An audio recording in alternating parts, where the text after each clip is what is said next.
tap.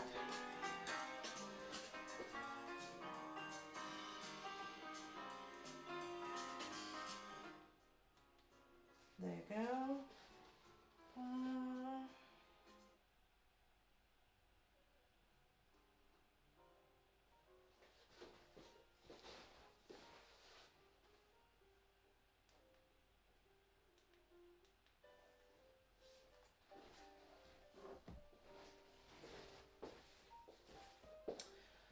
Okay, let's see, where are we?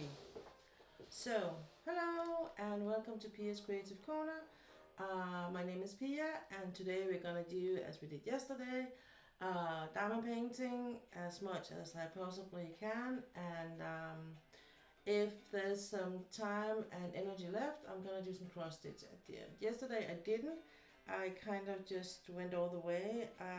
Unfortunately, I didn't get to do as much during the day today as I expected, due to real life things. And but I'm here now, and yeah. So let's get cracking.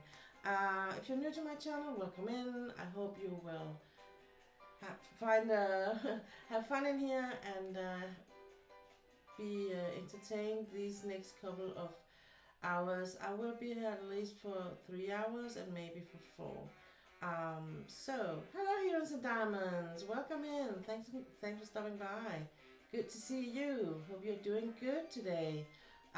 This day in Denmark has been a bit of a mixed weather day. So it's been shiny, it's been with a bit warm where I am, and it's raining here in the afternoon. So yeah, a very common kind of weather in the spring, I would say. They have forecasted for some good weather tomorrow, so I'm counting on that, as I am going to go horseback riding tomorrow. Yay! That is actually kind of the good things I'm putting my hat on at the moment, as we say in Danish. So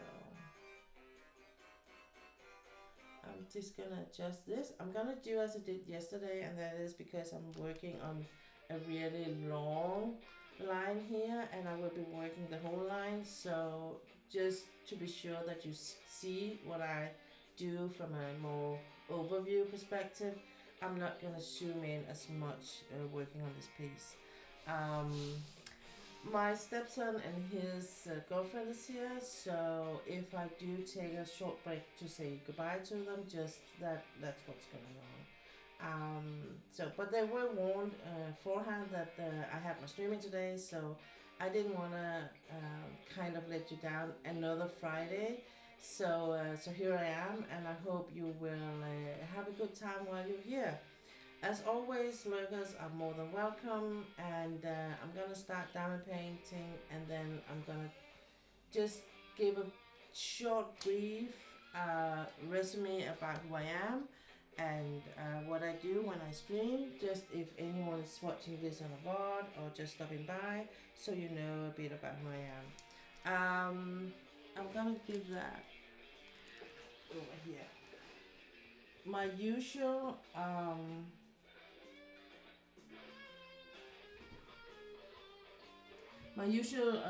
loudspeaker is ran out of energy, so I'm just playing music from my tablet, and today it's just gonna be a bit more background, I think. I tend to think it's a bit more hard to adjust the volume when I don't have my speaker, but that's my own fault. I could just put it in for charging, but I forgot all about it. It's been a day. So I think I'm just gonna oops.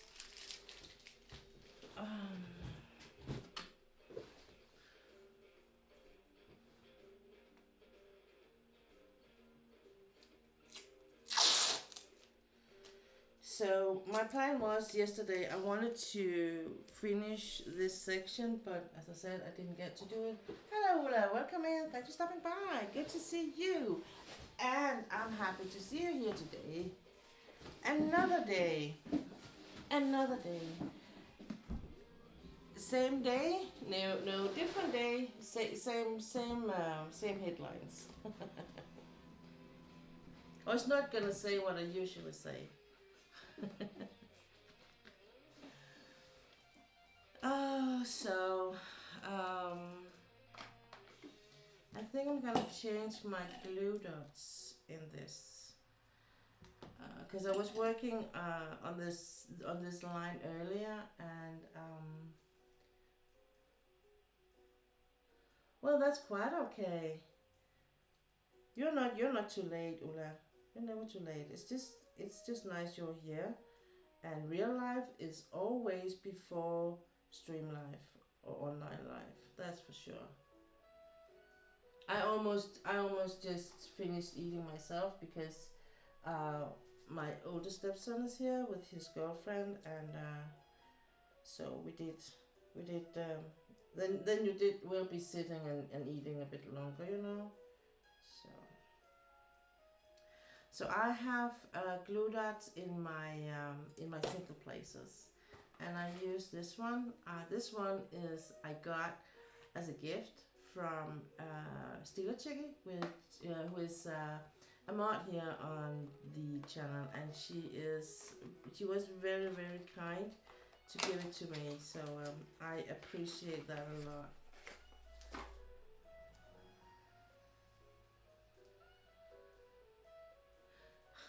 Yeah, are you getting anything nice Sunday? What are we having Sunday?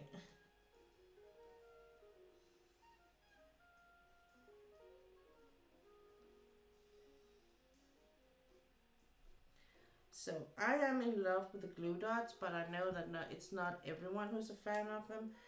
Um, what I do is I scrape the glue dots off here and I put it. I actually just shove it in the single placer and kind of just use my nail just to keep it down there, and then I use the tweezer to move it a bit around, and then that's it. I only use one for these because they are not as deep in some of my single placers are really deep here, so I would be using two, and for instance the ones I got from Diamond Art Club are a bit more deep in it, so I would be using two.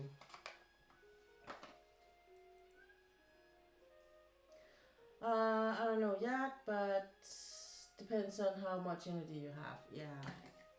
You know, I am so blessed that here at my home, it's my husband who is doing all the cooking, and I appreciate that so much that I don't have to do that. Because you are so right. It's you never know how your energy level is. And then I use, at the moment I'm using just ordinary pink wax in my multiplacers. And these multiplacers I have here, I bought at Amazon. They are not as thin as the one you get from Diamond Art Club, but they're kind of a medium, I would say, because I have someone that are a bit thicker than these, but these are quite good actually. So what I do with my wax is I do the same thing as if it was with the single places. I'm just gonna press this down in the wax. I want some scented party from Binge Bear's monthly giveaway or contest or what you can call it. So I'm really looking forward to see what that is and how it is to work with it and so. I have tried different brands. My favorite is Randa's Crafty Corner. But usually I don't use it because they tend. My experience with scented party is I can't use them as much or as long as I can with the wax because they tend to either string, so they will get some like long strings, or they tend to leave a lot of residues when they get a bit used. So I really prefer using the wax because even though they can leave residue, when that dries up the wax, it's just you can just brush it off with a nail brush later. So I did yesterday during stream. I accidentally mixed two colors, and I haven't sorted them. I know what the difference are, so when I use them, I can kind of distinct those two. But they're really close in the color, in the shade, so I was kind of, I don't have the energy to sort it out. I'm just gonna leave it and try and do the sorting as I'm working with the colors. So and the good thing about it was that it was not a big amount. It was really just that I poured up a small amount of drills in the tray. So that was a good side of it. So when I'm done with this one, I'm gonna move right away to the smaller section over here, and we're gonna work on that. So, and I'm gonna do as much as I possibly can today, so that I can kind of get on with it, so to speak. So I haven't decided completely yet what to do Sunday. Maybe I'm gonna do some cross stitch just because it is a bit more laid back for me, and I have the first hour with the Danish team, and that's like, it really. What I discovered is that hour in here in Twitch on Twitch is it's really moving fast. So I tend to just have the feeling that I just started and then I have to switch on to the next language, to the next part of the stream. So, but that's a good challenge. It's okay. So if you're new to my channel, I am from Denmark, and English is my second language, and that sometimes I will be speaking Danish accidentally, or I will have trouble finding the right words, and sometimes I might be saying something that is making no sense, because I think one way in Danish and I'm trying to translate it into English. So if that happens, please let me know and tell me in the chat, and I will try and rephrase it. There's no big deal, no big problem about it. So I do diamond painting, as this is called, what I'm working on now, and I mostly work on pictures from Diamond Art Club and Oaloa. That is because it is, I won't say it's the cheapest because they aren't cheap, but they are the most inexpensive for me to get mailed or sent here. So usually if I do buy from someone else in the States, I have to pay import tax and duty fees, and that just makes the cost, it makes the picture be very expensive for me. I do it sometimes. I did not yesterday, but last year I bought a oh what? Hang on, I need to sort this out. It annoys me a bit.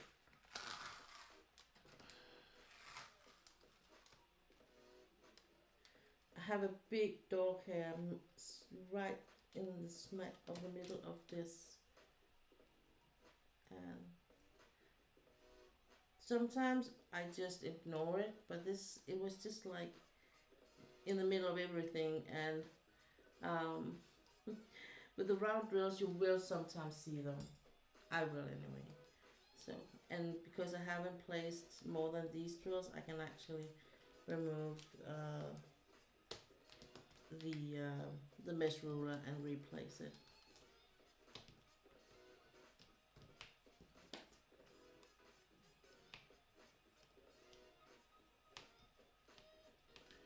So let's see.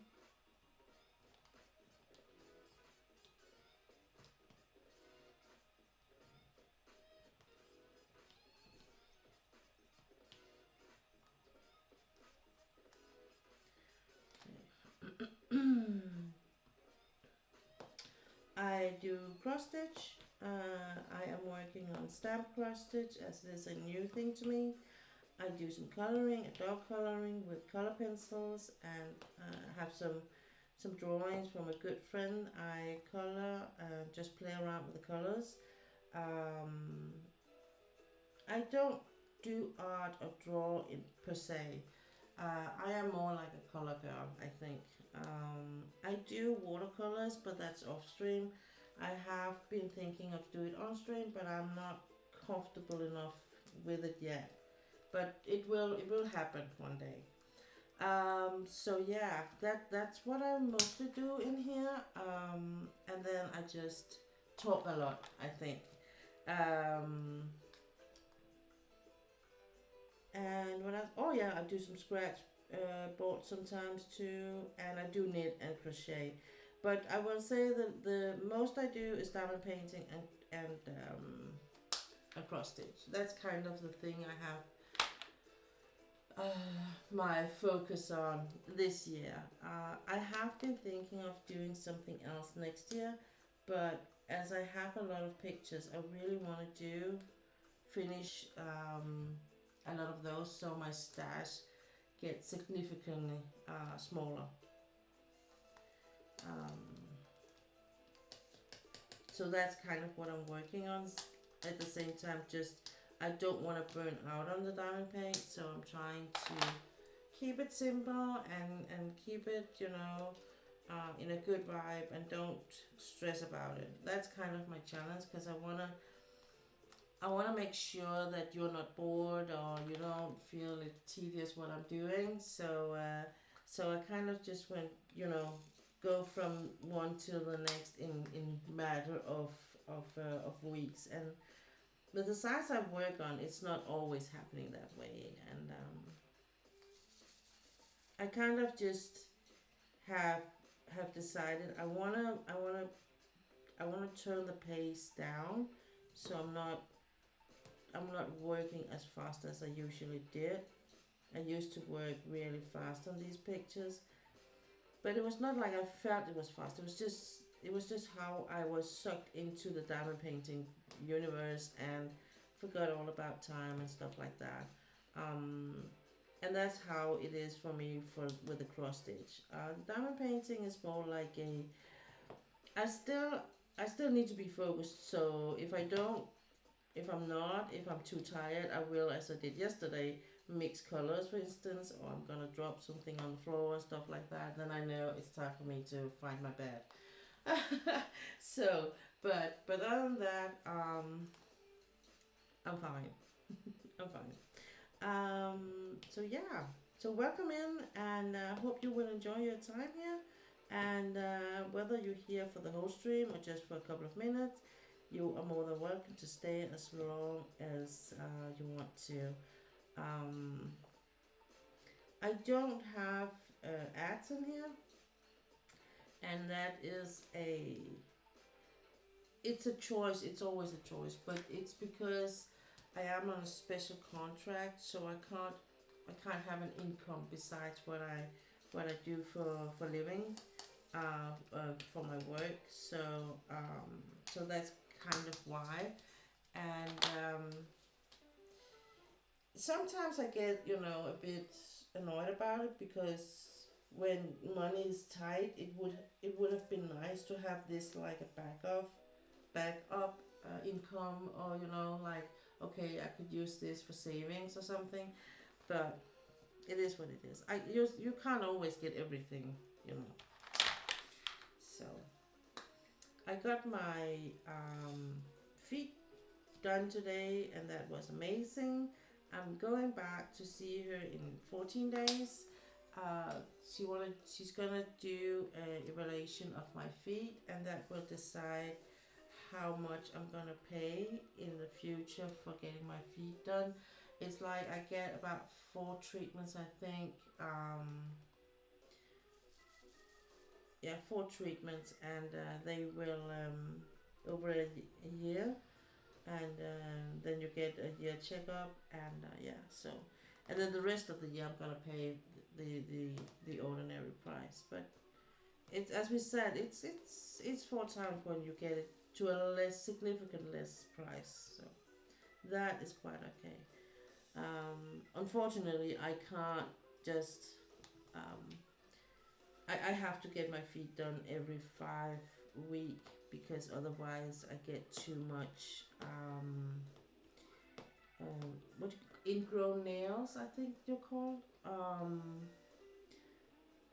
and callus underneath the foot. So that's kind of what they remove, and I have the sweetest lady who's taking care of it, and it feels to me, it my feet get so sensitive when it's done. So it's a two-way street where I partly love it because it's like walking on clouds, and partly hate it because my feet get extra sensitive to what I'm wearing or what they are touching.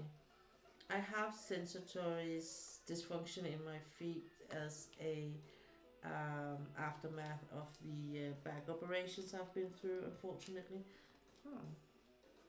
So, but it's not just a pamper thing. It's not just something I do because it's for self care in that way. It is actually something that is needed and has been for a lot of years. Um, but then because I was diagnosed with the diabetes too, the official healthcare system in Denmark um,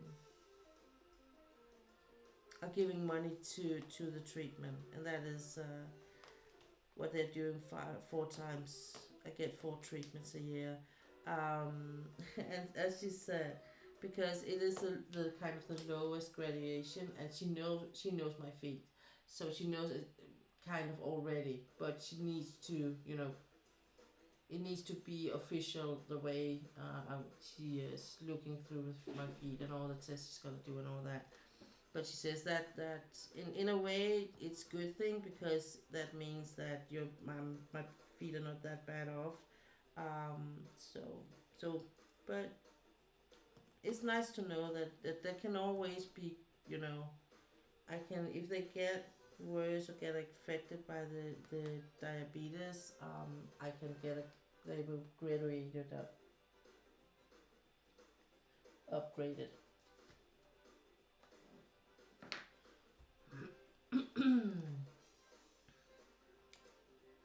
So yeah, but it's been a day. I have tried some new things today, um, and that sometimes is a challenge when you feel like you're a bit challenged on your energy level, but somehow you still get through it, and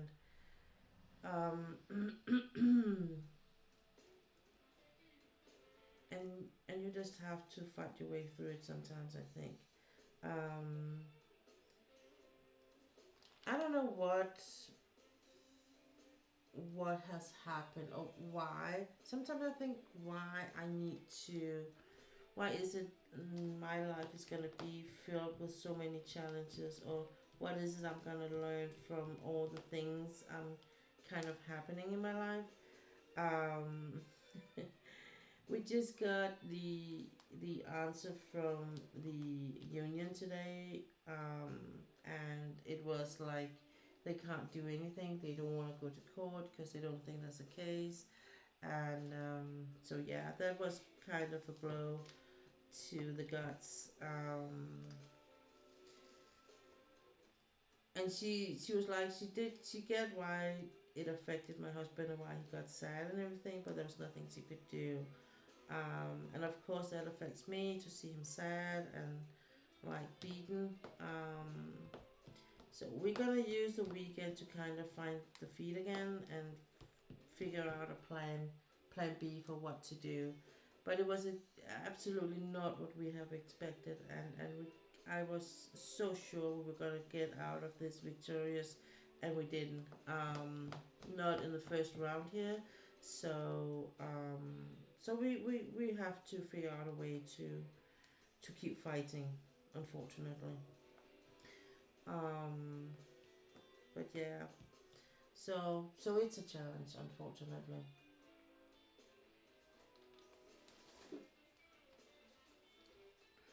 Um,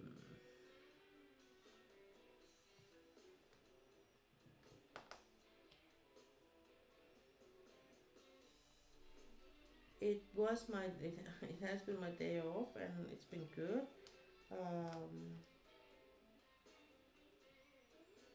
and I will say that even though when I'm working, I'm like, I don't need the days off, but when I have them, I really need them. I feel like I can feel how much I need the days off when I have them. That it's not just for the fun of it, you know.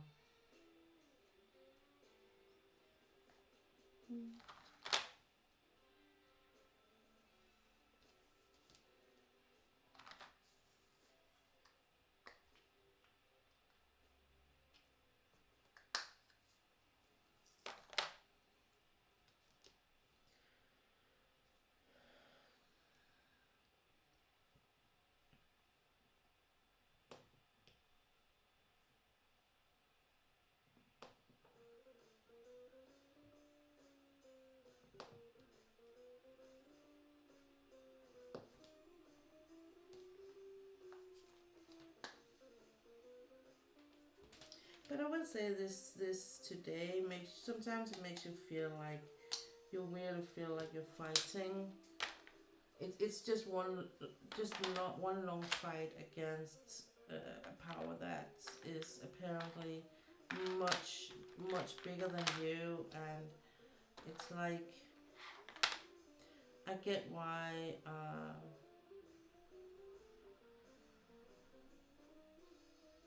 you sometimes feel like why keep fighting, but on the other hand, I'm like they are not in the right, because they should have done otherwise, and they could have done differently, and yeah,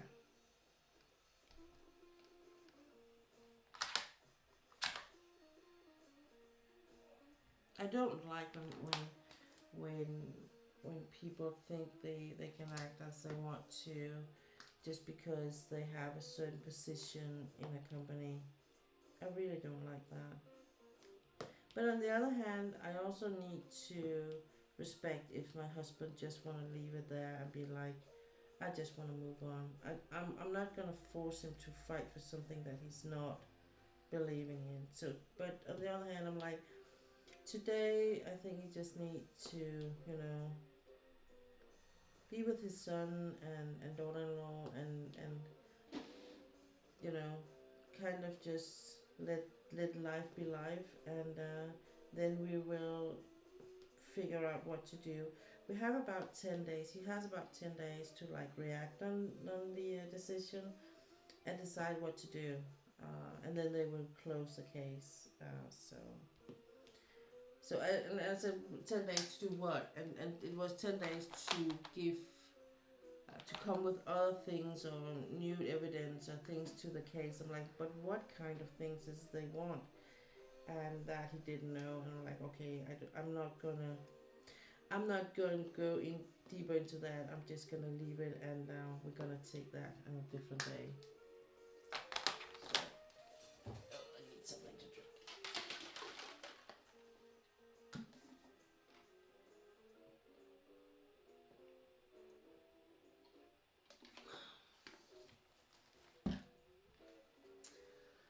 So, oh yeah. So I actually looked a bit forward to getting here, get with you guys, and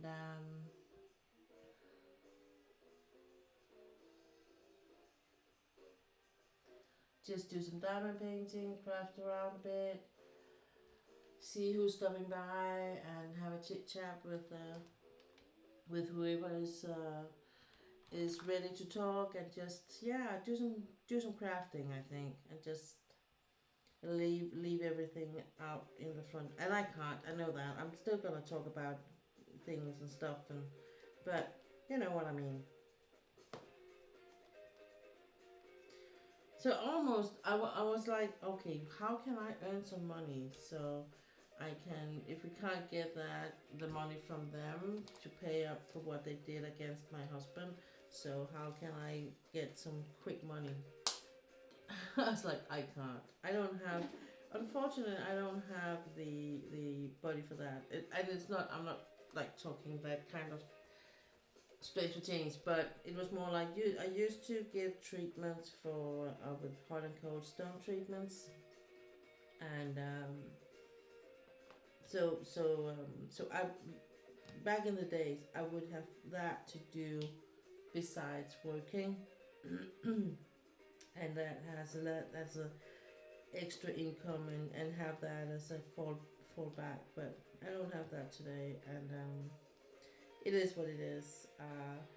I was thinking of selling if I could sell some of my pictures, but you know, at the end of the day, I don't know how to pick one or pick the ones I would sell because all of them are so special to me. So yeah, it's a bit of a thing, you know. And it's not gonna. I'm not gonna. No matter, almost no matter how much I'm gonna earn on a picture, I'm not gonna. It's not gonna pay for the time it took, and you know, so. And it's not gonna help that much either for what I need now.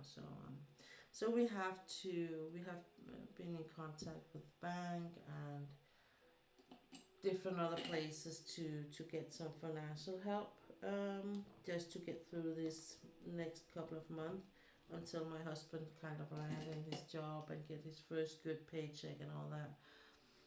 And it's just gonna take a bit longer time than we thought getting, you know, back on track. Um, my hope is still that some will find some senses and see they did him wrong, but we will see. We will see. So, but other than that, I'm fine. I'm fine. I'm fine.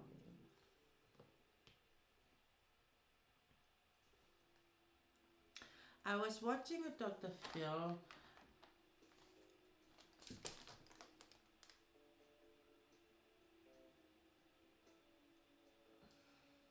You need to remember good people always will get good, paid good things. Paid good. Yeah, I'm kind of you know that card you got with the patients and all that, and everything's happened for a reason and all that. But that is still really really hard to be patient about it. I think I'm in there with knowing that karma will hit him really in the back, but I'm like, that's not gonna pay my bills, sort of thoughts. Um, but yeah, for sure, I'm gonna keep my nose and my soul clean, and then I'm gonna pray for good things. And I know a lot of people wish me well and wishes good things for me, so it will turn around eventually, for sure, for sure. I saw this Dr. Phil about. I do. I know Dr. Phil sometimes like. I feel like he's a thing. Well, it's like Oprah. That if you say it, it's almost like a shameful thing that you're watching them. Or so I'm like, I know I'm watching Dr. Phil. I do, and I agree with a lot of things, but there's also a lot of things I don't agree with him. But he's still taking some. He's putting light on some topics sometimes that not many are putting lights on, and he does have a platform where that is well established. Um, so I really like seeing some of it because he has actually the resources to in put light on dark places, and I like that. Um, so he was talking about all the influencer and creators, content creators, and the whole vibe about these people who has this for a living. And someone was talking about how the burnout is, as you can burn out on it, and you get so addicted to likes, and because they're part of your incomes, and if you're not getting enough likes, you won't have for food next day and things like that. Um, and I really get it. I really get it. The thing I think is, it's a whole new world, and I think it's a very soul wise, for the soul of people, of human beings. I think it's a dangerous world, because you kind of get lured into sell yourself short sometimes, just due to likes or viewings or subscriptions, and so it's like one of them gave a good advice. She said, you need to, if you go into this world, you need to every day look yourself in the mirror, and take a good hard look and ask yourself, do I like what I do, and am I happy where I am? And I think that actually is very, very important question. And I don't think it's not just something you need to do, to ask yourself if you are influencer or a streamer or content creator. um, but I do think that that it's a world that quickly gets very glorified, and you get, there's certain centers in your brain that will get satisfied almost like a drug, because it feels good, it makes you feel good. um, and I think it's important that you have other things that gives the same satisfaction, and that it's not just your online life that gives you that kind of satisfaction, but also things off stream that gives you that kind of satisfaction. And that it's okay to have days off, it's okay to take holidays without streaming it or putting pictures on Instagram every time, um, and just also have a life besides your streaming life. And because I know, if you are, and if you're honest about it, and you say, this is how I survive, or this is what I need, the true followers, they will be there no matter what. So the only ones that will be like going in and out will be the ones that are kind of testing the waters, and they will be like that all the time, no matter what. um Hi, hang on, guys.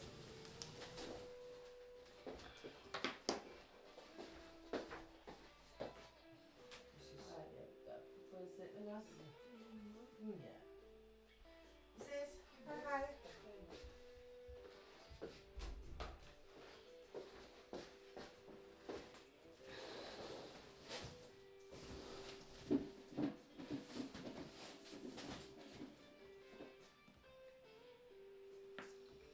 So, I'm back.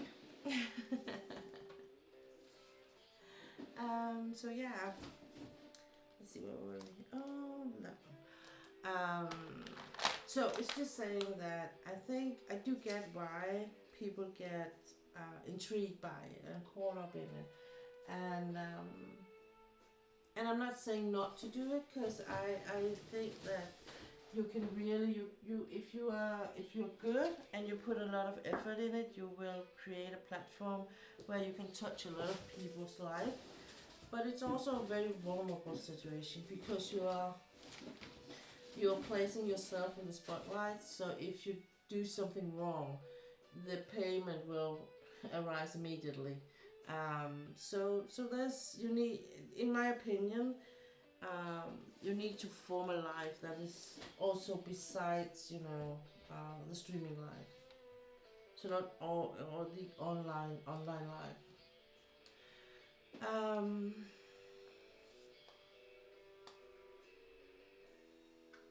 and then he told about all the scams that are going on. And he's been doing this before with these people that are scamming other people for money, and the ones he told about in that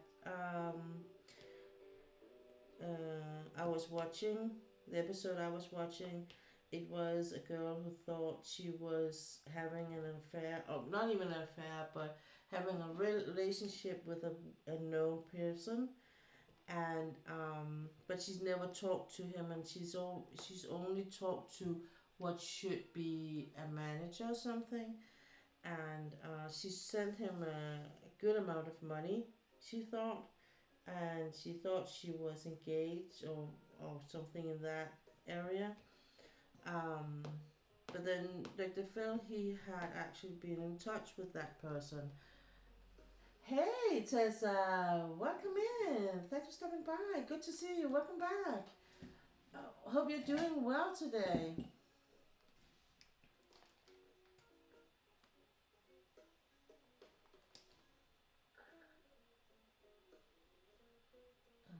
Let's see.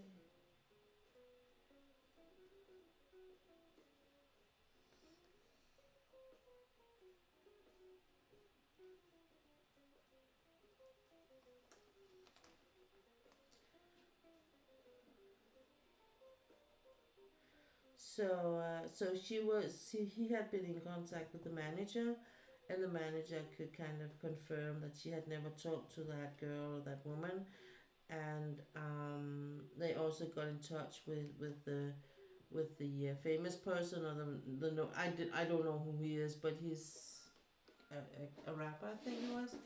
Um, and he said, but he has never been talking to anybody. He knew about the scams, and he was so sorry it happened to her.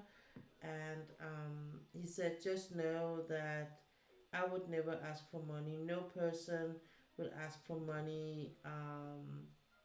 No serious person wanted to want you to pay for anything um, that a person you never met, and and a lot of them you never they haven't even been FaceTiming them or anything, so it's only been on text.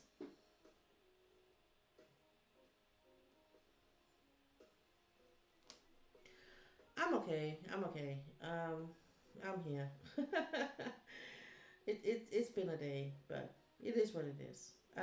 So she, of course, she got very upset about it because she was really really convinced, but the video that person made where he said, well, I would never do that. I only have one number that are for friends, and I'm gonna. It's the number we use to where I will be sending text out, but that would be like, thank you for supporting me. I would never be asking for money. I don't need that. But what Dr. Phil also told was that his name has been abused, where actually someone has um, been like uh, portraying him, or being saying they were from the Dr. Phil show, and asking people to, if they wanted to a one-to-one session, they needed to pay some money, and then they would get to talk to Dr. Phil. Oh, you tried that? I've had people try to scam me in the past. I just use my brain. Yeah, but the thing is, there's a lot. I mean, they try to hit wide, so so they will always hit someone, and I don't think it's always a matter of using your brain. Of course it is a matter of using your brain, but it's also they're going after to, they test the waters, and if they can sense you like you are lonely, or you seem like a vulnerable person, or someone who is looking for other people uh, to acknowledge their existence and stuff like that, they will hit hard, and they will send some text, and if you're not reacting to them, they will just move on to the next one. But if you are, they will just keep moving into and hitting you like with new, and they will be like, I love you, and you're so beautiful, and all those nice comfort words they know is working for the most part. So yeah, but I think one should always be cautious if someone else wants money from you, you know. Um, so, but some people are very gullible, I think, and I'm like, well, he seems so nice, so, and if he really wants to come home to me, why shouldn't I pay for it?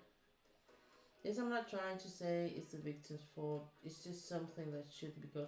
Absolutely agree. But it's, it's hard because they are working from countries that don't have the same kind of legal system as we have, or so in that sense it can be really hard, and they're like covering their tracks as much as possible. But of course, there's a lot of things you can do by yourself and be like, okay, I just need to not send any money, and if I really feel like there's something, demand some FaceTime, and be like, well, if he really wants to see me, he will find the money to see me. I don't need to pay money for it. But the other thing about the people that were like scamming other people by using, for instance, Dr. Phil's name, I think that's horrendous. I mean, they were like telling they were from the Dr. Phil show, and if you paid like, I think it was 300 something for a one-to-one session with Dr. Phil, and 400 something dollars to a one-to-one session for his wife. I'm like, what the actual hell? Um, and he actually did bust them, and what they what they showed was when they did it, they were really like, but I'm not the one you're talking about, and he was like, well, you are, because we have been following you for a while now, and we know for a fact you are. And then they kind of got all flustered, and and all the camera crew and whatever they had, the scammers there, they all the people there, they were just fleeing left and right. So yeah, but he got his revenge. But not everyone has that kind of resources that can do that there. Um, because this is also ordinary people. I saw a Danish person. His pictures were hijacked online and was used to scam women in Denmark. And it was called um, it was titled "The Sailor and His Thousand Women," and first you're like, oh, is it someone who's like, because he's sailing, um, he can have a girl in every harbor, but it was actually someone whose picture has been used to scam women. And the really sad, he was a very nice looking man, I will say that, but he was actually gay, so it's like so there's no hope. But he met with one of them, and that was really really cute, because she's made him did she make him a beanie and a scarf, I think, um, for when it was cold, when he was out sailing, and he took that and said thank you a lot, and she was so sad. She cried a lot because she actually thought that this was one who's gonna make her life more pleasant. She was a woman in her late 60s, early 70s, I think, and she thought that this was gonna someone she could spend the rest of her life with. It's gotten worse thanks to the corona. Yeah, I guess it is. Yeah, it's really sad. It's really sad.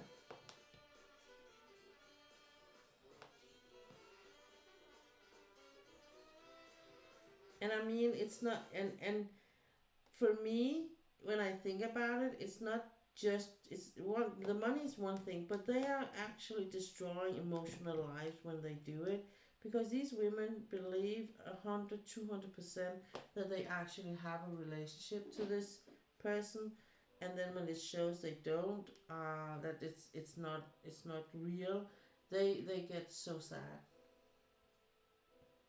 Yes, I use Google image search, and if it looks fishy, I back out and block people.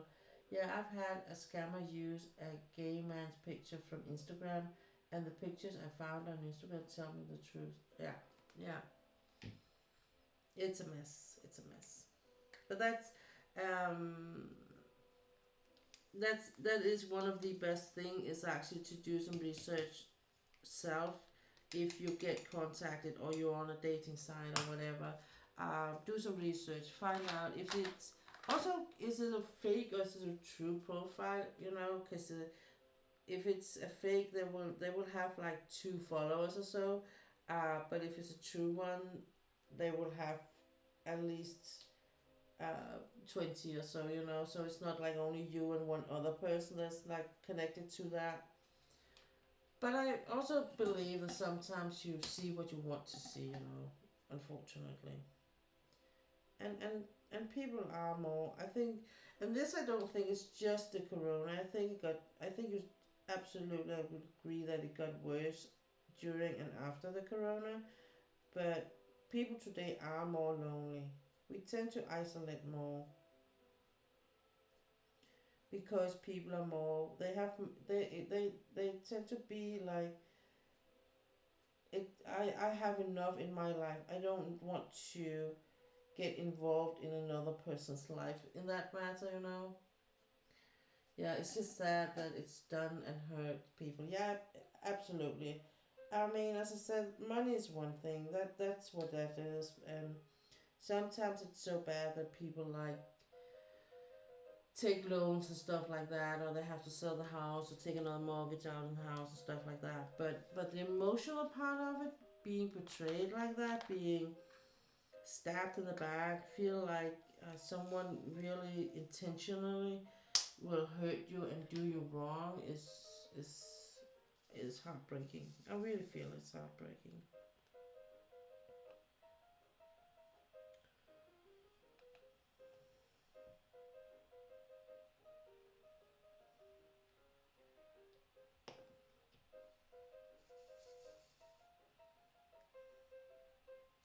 Yes, that's true. This Instagram I was talking about, you could tell it was real. He had thousands of followers and had pictures of him and his partner. Yeah.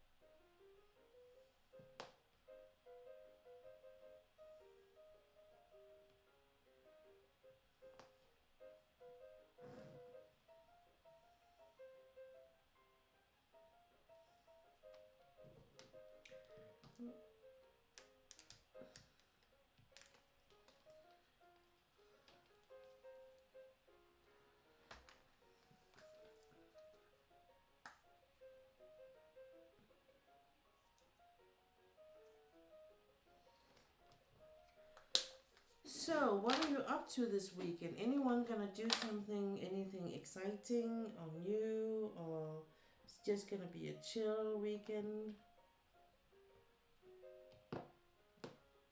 You all know what I'm gonna do tomorrow, so we're not gonna talk about that. I'm gonna work on siblings. No. um,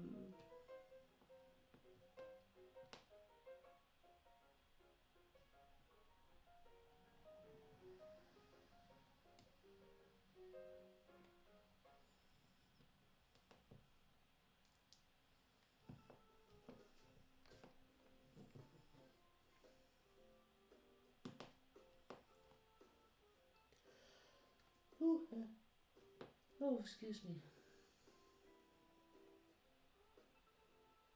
I haven't been taking a nap today. Usually I will be taking a nap during the, you know, after lunch or so, but I didn't because there was so many things I had to do. So, and that really hits me now. So if I yawn a lot, that's why. That's my best excuse why. um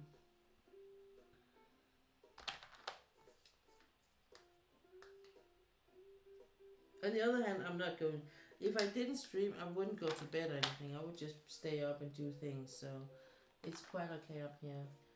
Ulla's gonna work the weekend and relax and take care of herself. I'm going to spend time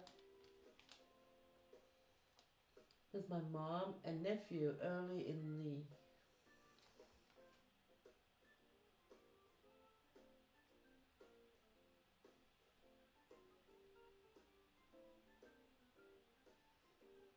And I will be giving him his birthday present. Ooh, how old is he, your nephew? Or how old is he gonna be? Working all weekend as well. Oh, here's some diamonds.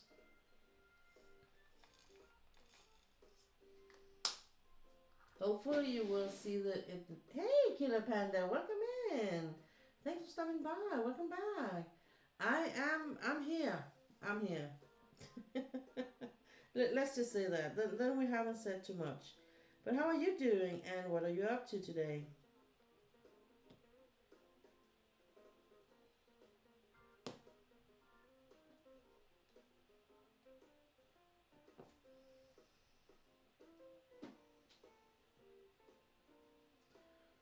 So here's some diamonds. I hope you will see in the paycheck that you have been working weekends. That can kind of help it sometimes. I know that from when I was working weekends that it did help a little bit that that I could see on my paycheck. Okay, I was working for the weeks I was working weekends. It's like okay, it's okay. But and I think that's why I kind of not was there for a lot of years was because I learned how much I really needed my weekends, and I think in a way I worked too many years in an ordinary 9 to 5 job, or 8 to 4. So it was like it it, it it was exciting to start working a job in a world I hadn't been in before, but it was also like very very hard to learn. I think the fact that have working days that no one else did. Then I had days off when no one else had, and in the beginning it was okay, but not the whole day. Exactly. I also got. Oh, you got a cold, Killer Pen. I'm so sorry. I hope you will get better. You also got called fat today by someone you don't know. What the hell? You are beautiful and one of a kind, and have people who love you. Forget the haters. Yeah, I agree with Tessa. 100%.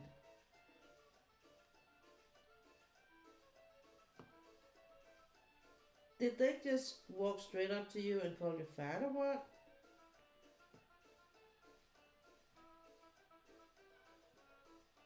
Sometimes the audacity people have. I mean, how dare? Also, I found money on the floor on the way home, so I spent that on sweets and drinks. Oh, cool. That was your bandages. Yeah, Ulla says you always remember you are beautiful no matter what other people says. Yeah, for sure.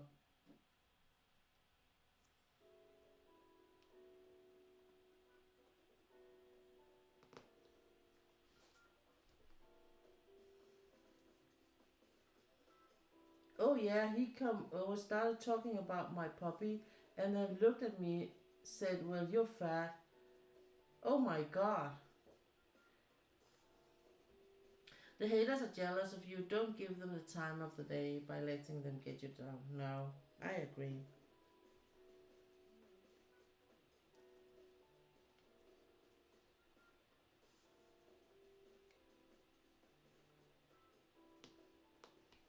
Good grief. I mean, how in the world? What made him think that he had the right?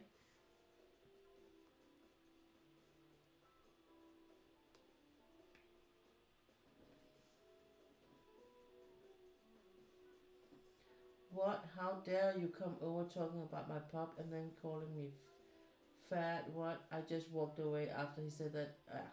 I would have done the same. Feeling very hard not to smack him, but or bite his face, as Miss Coffee would say. But yeah, I think I would, and I think in a way, to be real and true, I actually think I would be so stunned about what he would say that I wouldn't know what to say. Just turn around and walk away.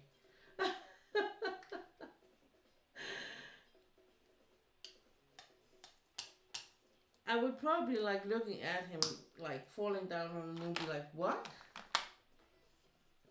Yeah, I would have said it's him having a problem, not you.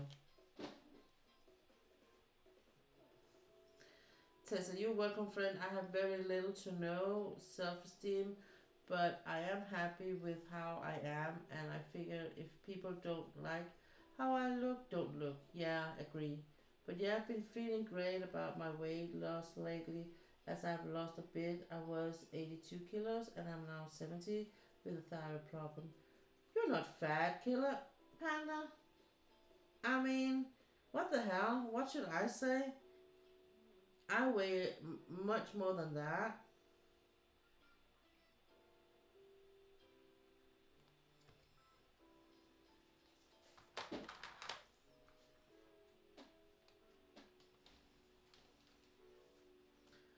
Exactly said. It's his hang up and their self esteem issues. Absolutely. They just need to step on someone else to feel great.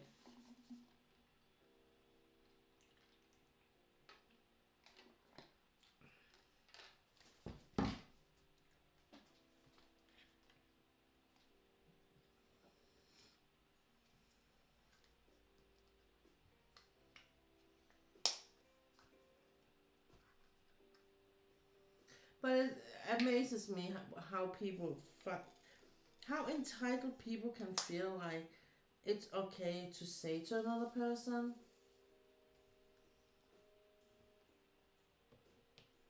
I'm like, how? Why?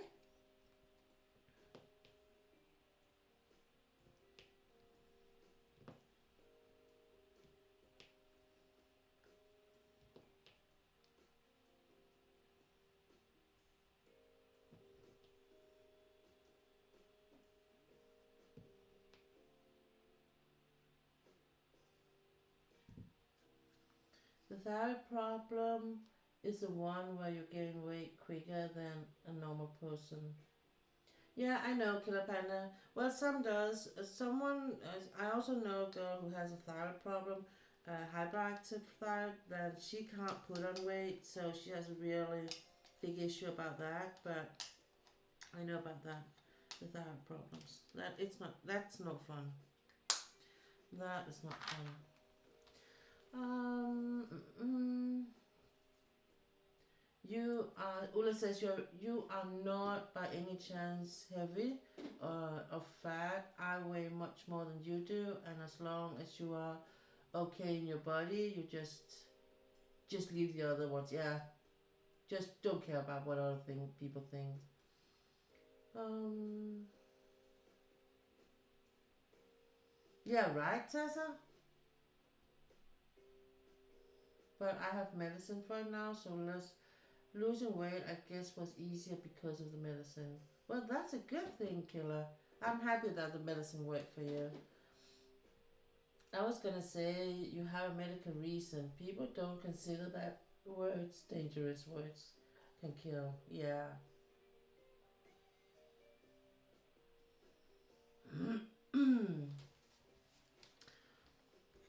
But still think it's astounding that people feel like entitled to just walk up straight up to a person saying things like that. I mean, what in the actual hell?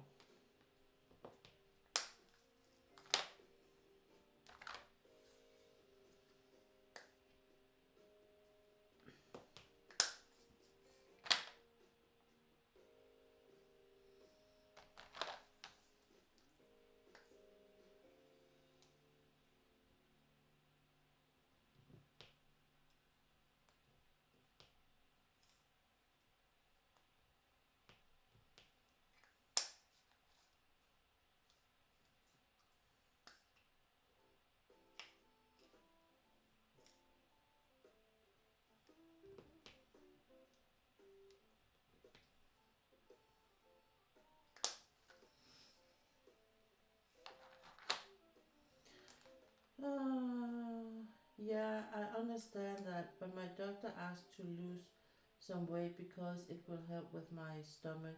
I was having trouble with it. She was right. I'm definitely feeling better. Well, as long as it all ends out for the better for you, that's the most important thing.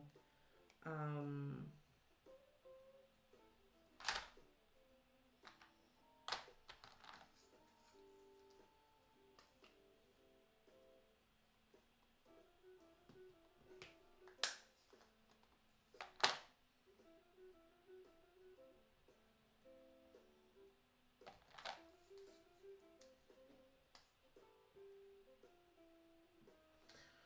yeah, I would probably freeze too after they said that to me.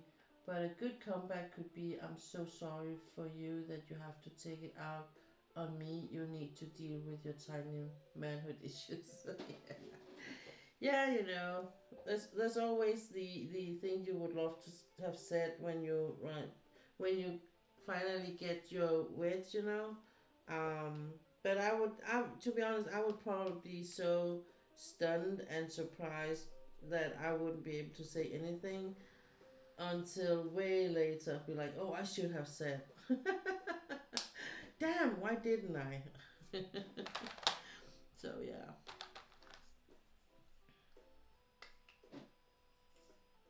The only thing that can really piss me so much off that I actually do say something and in a really quick response is if people are saying something with my how I look that I should go home or something.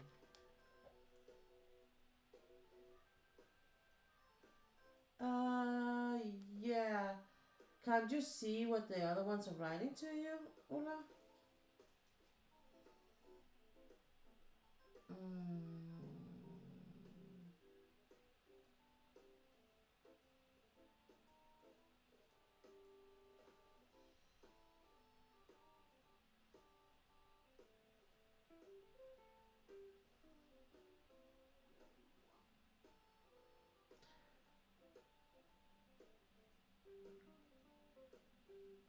Oh yeah, yeah. Oh yeah. But is it something you don't understand? So you want me to translate it to Danish? Is that it?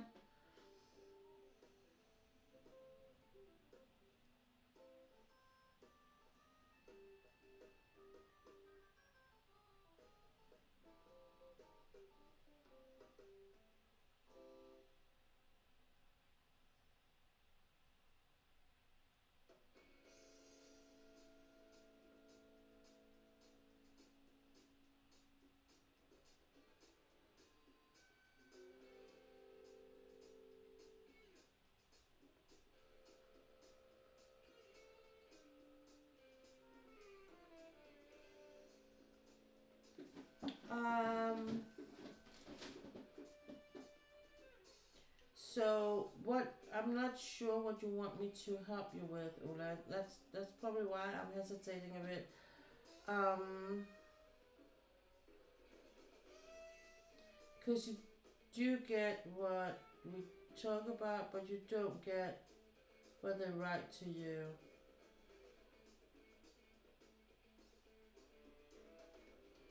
So is it because when they write the add your name, and that is that part of it you want me to translate for you?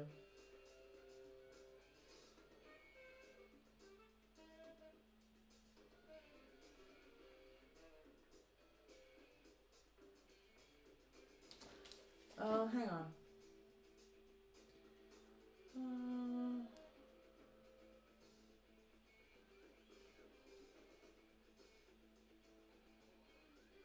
it's the last part. She says, it's where she's writing at your name and okay.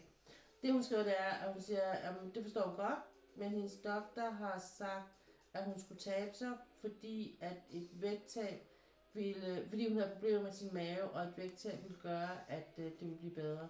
Og det har helt sikkert hjulpet.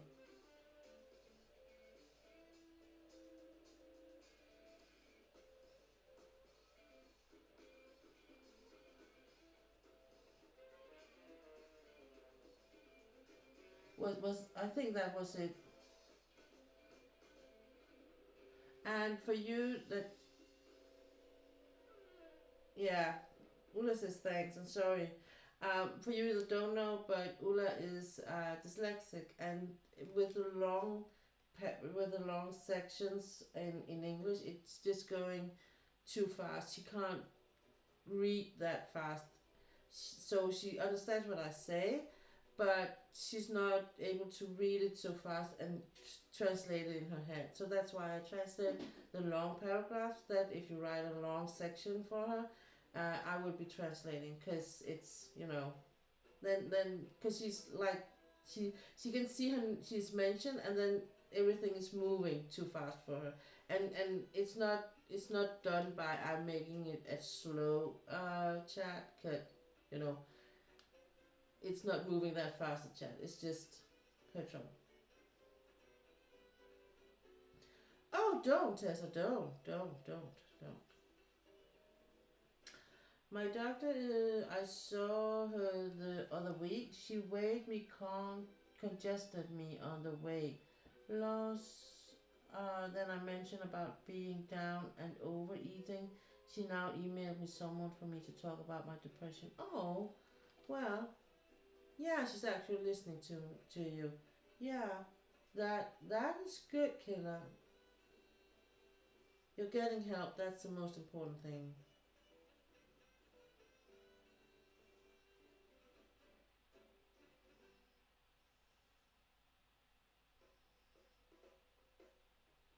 No, just don't feel bad, because it is what it is, and I want the stream and the chat to be for both parties, and it's been one of the things that with me, like, transitioning from YouTube to Twitch, has always been like, if anyone comes and write in Danish, I will translate, so no one feel left out, and that the Danish girls or my Danish followers still will be able to reach out even though I'm on Twitch, and they don't feel too comfortable writing in English. And that is so there's no problem in that at all. No need to feel sorry in both ends. And I'm just explaining, so so you know.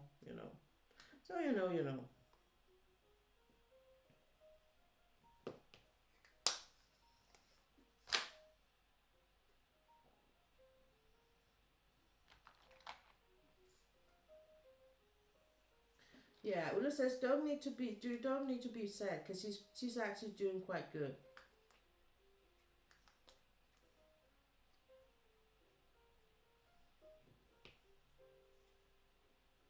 We have some in Denmark. We actually have some really good um, classes you can take for people who are dyslexic, and that can help them a lot to go through our education system and all that.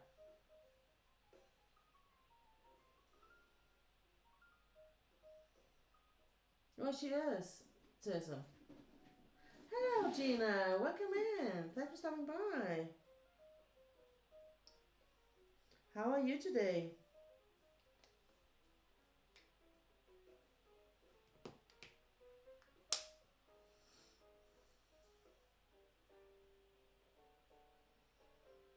You good? Good. So, are you doing something exciting for the weekend? Or you're just gonna chill out and cool and just be?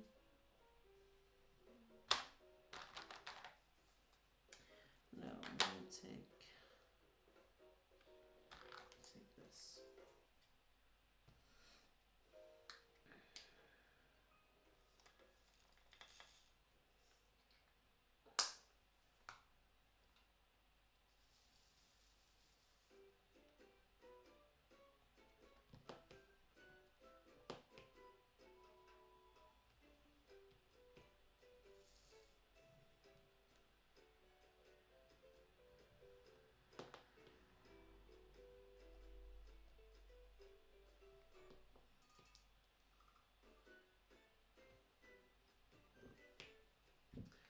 So we have gathered all the usual suspects in here today. This is a nice Friday.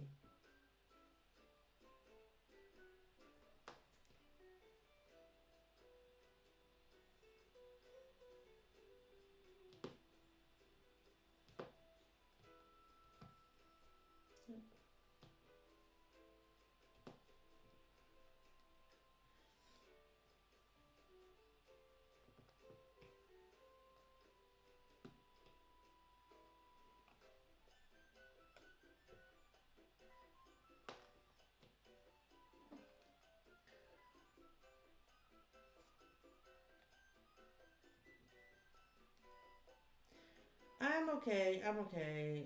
I've had better days and I've worse days. This is, I think, for the most part, this is just a day.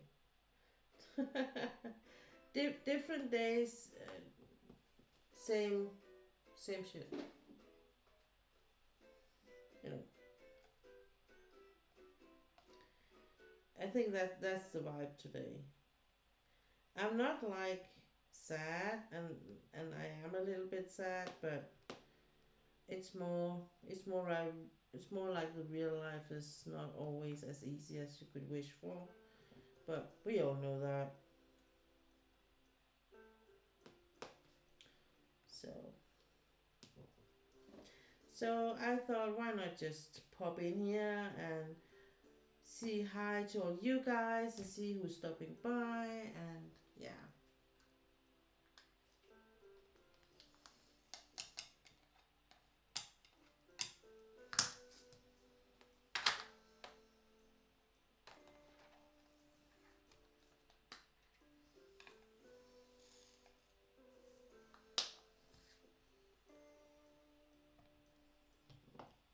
So I didn't get to finish this section as I had hoped for today before stream, so we will see how much I get done, how long I'm gonna diamond paint, and if I get fed up with the diamond painting, I have my cross stitch just right beside me, so I can just grab for it and I can do some cross stitch instead of, if that's how the vibe is gonna change. Or I'm just gonna do diamond painting for the whole stream. You never know. You never know.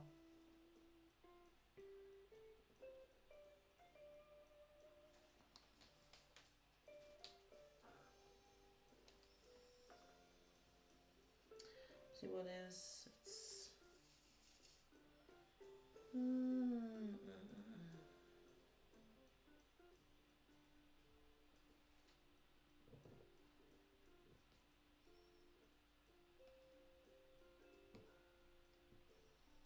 it's just keeping an eye on the clock, so I need to I decided I want to try and move a bit more, so I'm not just sitting in this chair the whole stream, but I move a bit around, stand up, sit down, have a break, you know. So because the other days sometimes I'm like really worn out in the body after the stream, and I wanna, you know, I would like to have some longer streams someday, but as it is now, this is all I can have, because otherwise it's gonna really, um, I'm gonna pay for it later if I'm if I'm like stepping over that line, um, or that amount of hours. So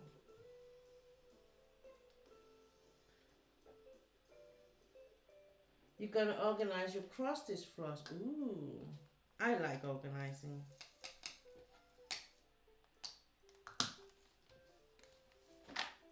One of the best things I knew when I was a kid, my mom had this shop, crafting shop, and she had a lot of these small beads and all the colors, like all of them. So it was like a really long desk she had, where she had small plastic containers where all of the beads were in each container had each color, And I loved just, first of all, I love touching the beads, but that's another thing. And my mom's like, don't touch them because you're gonna mix them. I never mixed anything, but she was so afraid of me. I think she was just like seeing it, you know, she was seeing how she would lose a lot of money if I just accidentally would, you know,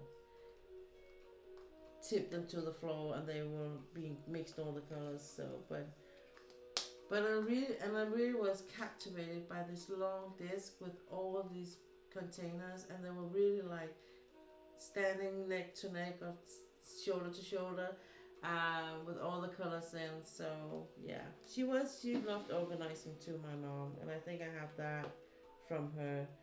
Um,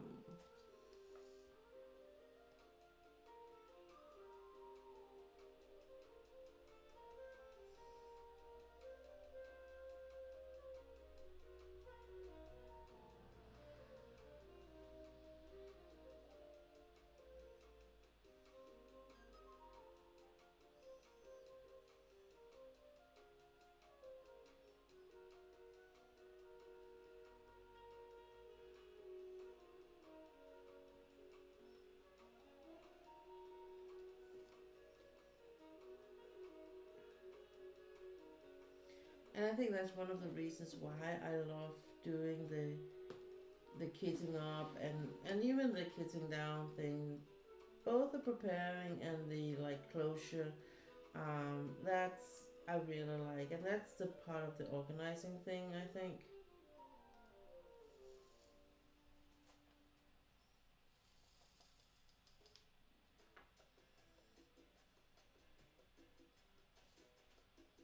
Mm.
We gotta stand up. Oh my, and my back.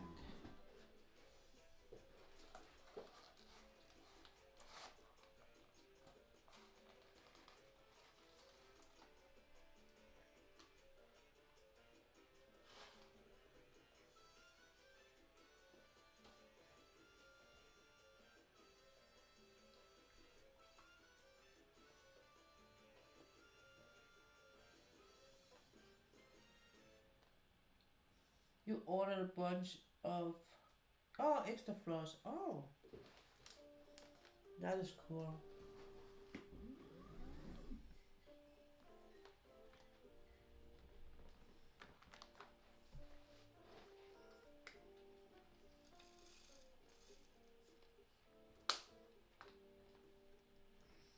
I need to remember. I have to write down the DMC number on the color I ran out of. And the picture we're going from Orloa. I'm not gonna get one from Orloa. I'm just gonna, cause we have like a store in a city nearby where I live that sells the floss, so and has most of the DMC numbers. So I'm just gonna buy a small skein from them. Who doesn't like to stock up, Tessa? Who doesn't like to stock up? I think that's part of the crafting gene, to be honest. Just to have, just to be sure that you're not gonna, run out of things when you need them. So you can work on things whenever you feel like, and you don't have to wait for things to come in the mail.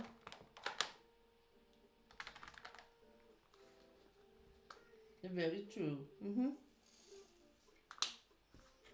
It's like when I talk with Stila about the yarn.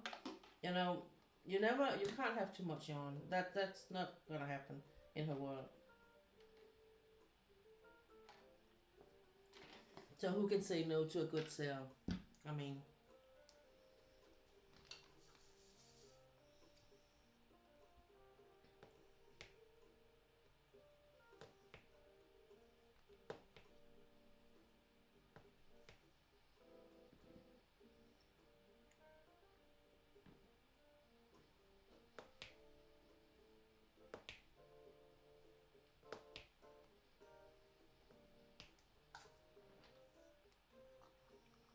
2 sets of 44/7 pieces of floss.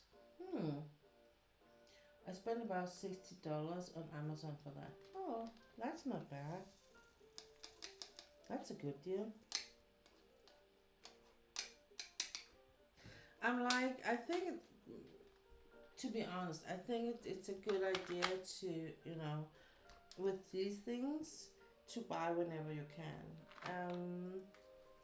Because they're not like, it's not like food. It doesn't go bad. You can have that in your containers as long as it takes for you to knead them.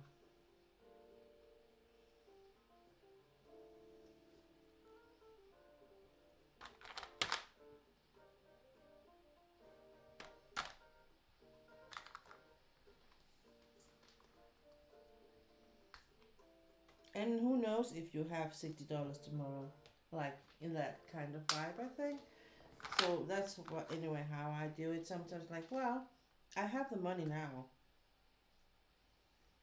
so I'm gonna buy it now, and then I can put it in my stash or in my in whatever, and then I will have it when I need it later on.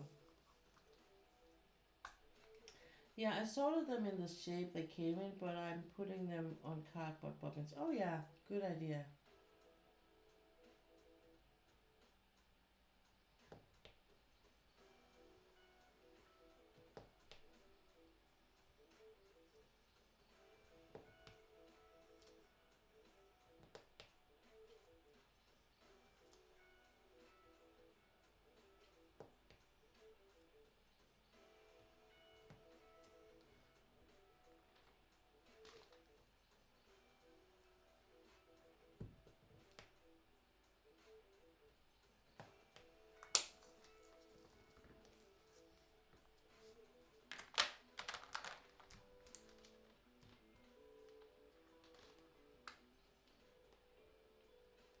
Yeah, now with my tooth problem, I have to say as much as I can.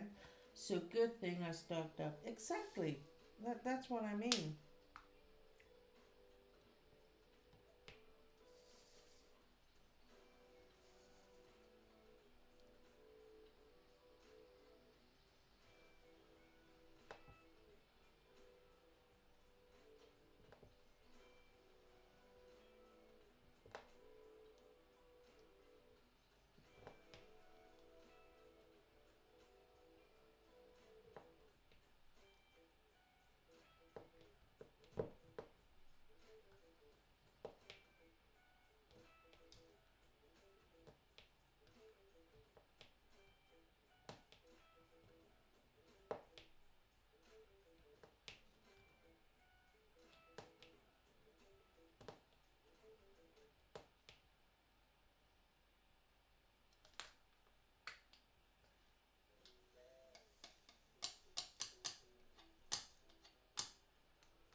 I have a plan to save, but it will probably be the end of summer till I get everything fixed. Yeah.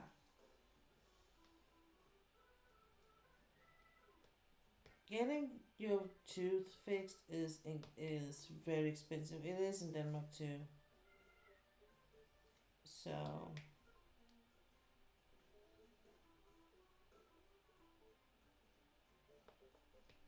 and it's actually one of the things that is to the Danish people you meet on the street.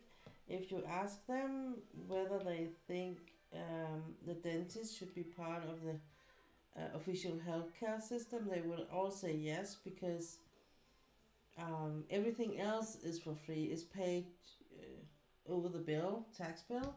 So it's like, you know, it would make so much sense that that part would be part of it too. Especially because when you, as long as you're under 18, it is, but as soon as you turn 18, it's a, you have to pay it on your own. And that means there's actually a lot of young people that are not getting that teeth checked because they don't have the money for it. So that's actually a point where I think we have a big hole in our system. I have a plan till I get everything at most US dollars. You need to be my neighbor.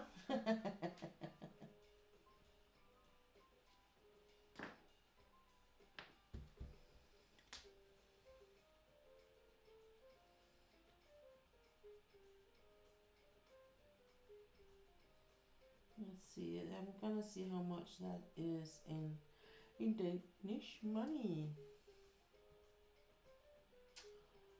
22,7. No, that was not in US.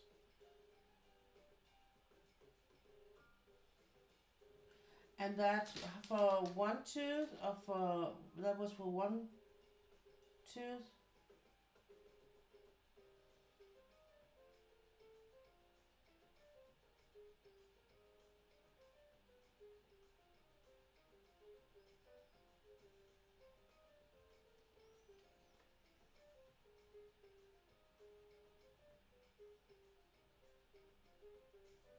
One tooth to get a permanent crown.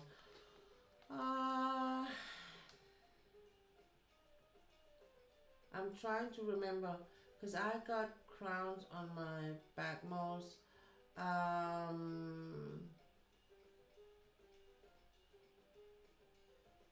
yeah, I think it was a bit cheaper the thing I got done. Um,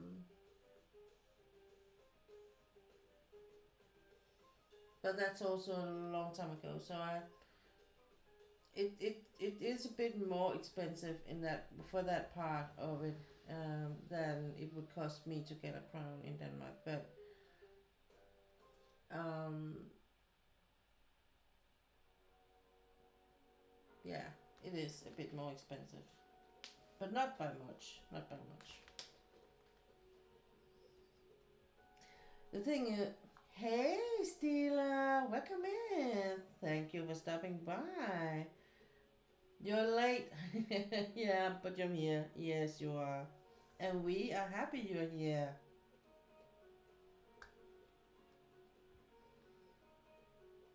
You put a fortune in your mouth? Me too. And I actually need to put a fortune, a more even more money in it, but I don't have them, and I don't have the money to, take a payment plan for it. So I will say I'm happy I didn't do it because of all that happened here with my husband lose job and everything. But I need to get it done. I think maybe by autumn we will be around to get everything on track again. Yeah, Stila, you have been someone that's been talked about now. Gina, you're not the only one. Tessa asked me actually last night if I've been talking to Stila lately. So, but Stila got a job she has to take care of, and that's why she's not at my stream as much. That's sad. But we will manage. We will manage.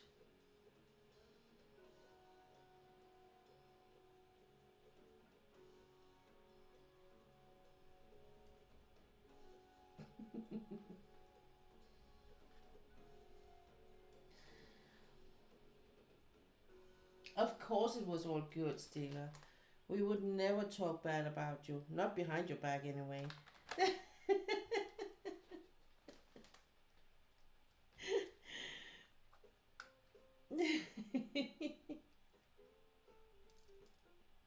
Yeah, you're busy. We know.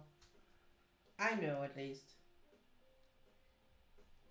So I'm gonna be on your case the most of the stream when you finally here. I'm gonna hunt you down. Yeah, we're only gonna talk trash about people when they're here.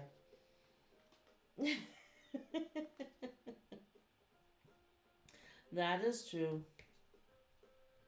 Never behind their back, only to their face.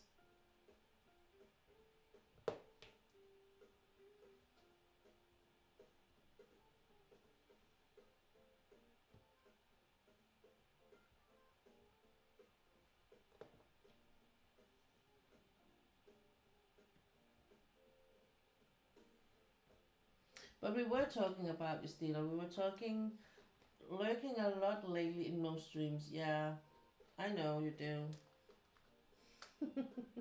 But that I do too, in a lot of streams anyway. Um,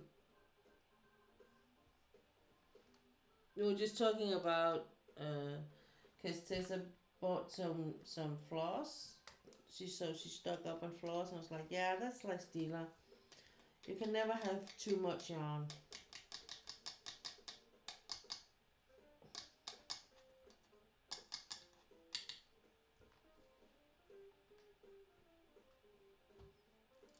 So,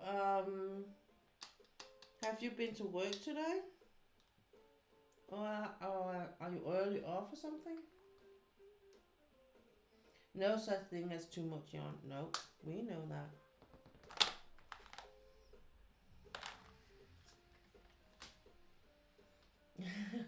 You have three. You have a closet full of yarn. Yeah.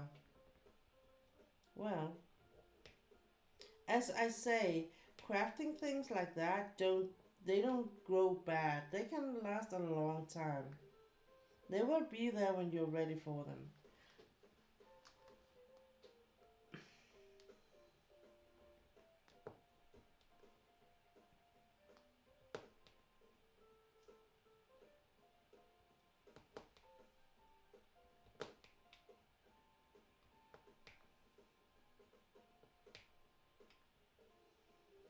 Exactly what I say. Yeah, because that is the truth.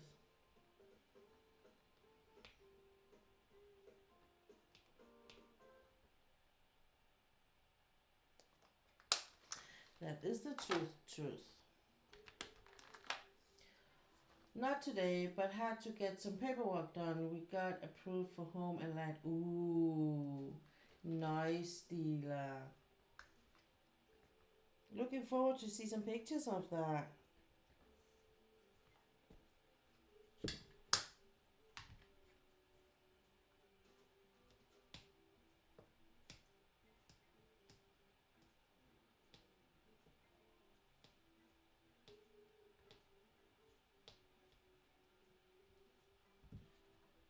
I'll be back to broke land again, but I'll never. But it'll be new house broke.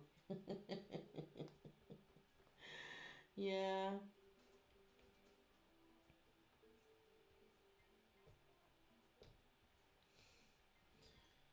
So this is just life in in the purest form. Cause Steela's buying land and gonna buy a new house, and we are working on getting our house ready for sale so we can get out of the house. So, and in probably into something rented instead of owning a house. So we're gonna rent something at least for a while, I think.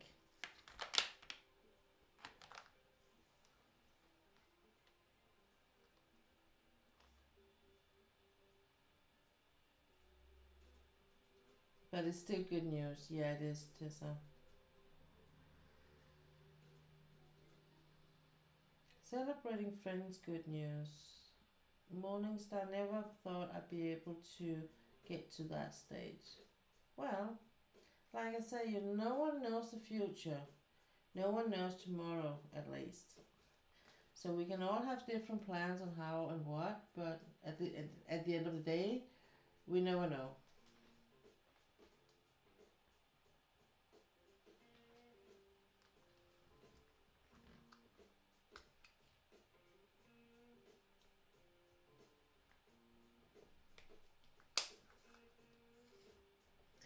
And that's where my anxiety is provoked.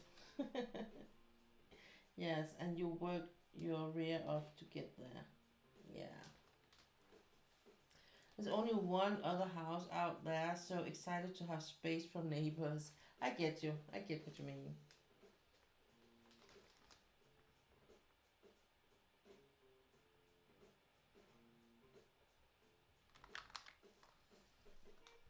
I mean, as I work, um, we need to be close to where I work. Um, as long as I go in for office every week. If I go, if I'm going to a point where I only will go to office once a month or so, we could move probably closer to for instance where Ula live, because that will we can get a lot for our money in that compared to where we live now anyway. But for now, I think first of all we're gonna get the house ready for sale, and then we're gonna get it sold next year, and then we will see what happens, where we kind of land.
What the no?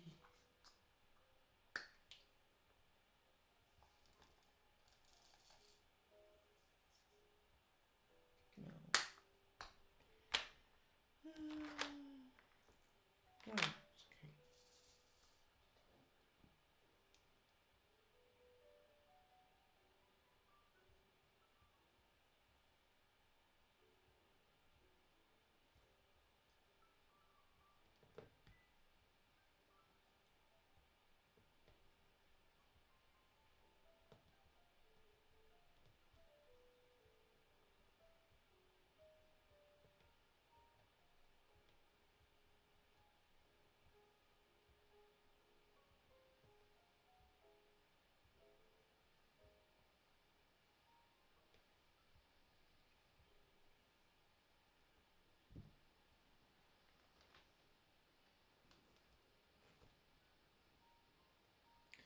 So these AB drills from Ola, these ones is a bit fragile in the coating, I think. So I try to not touch them too much with my pens. and put them ever so lightly, so I was still, because they have a bit different shine in the two red colors.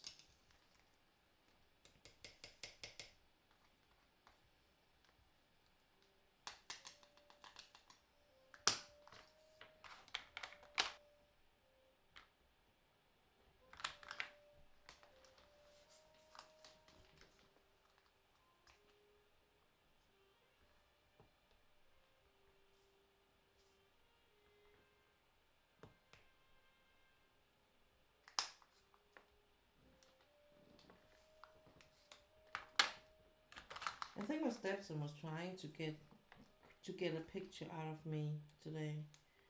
He was really interested in what I was working on and the pictures I have been working on and what I had in my stash. So I think he was trying to figure out a thing he would love to have. I'm like, yeah, maybe. Yeah. I'm not too keen on letting go of my pictures, but I will probably have to when it comes to him. So I promised him that next time they stop by, that he can take a look in my binder, and see on the pictures that I already have unboxed, what I have there, and maybe make a choice. And then I will see what he because he was also very curious about what I have underneath my or hanging on my hangers, and I was like, yeah, they are under the under a blanket at the moment, just to shelter them from the sun. So, but we can see on that another day, or you can go and see her in my gallery.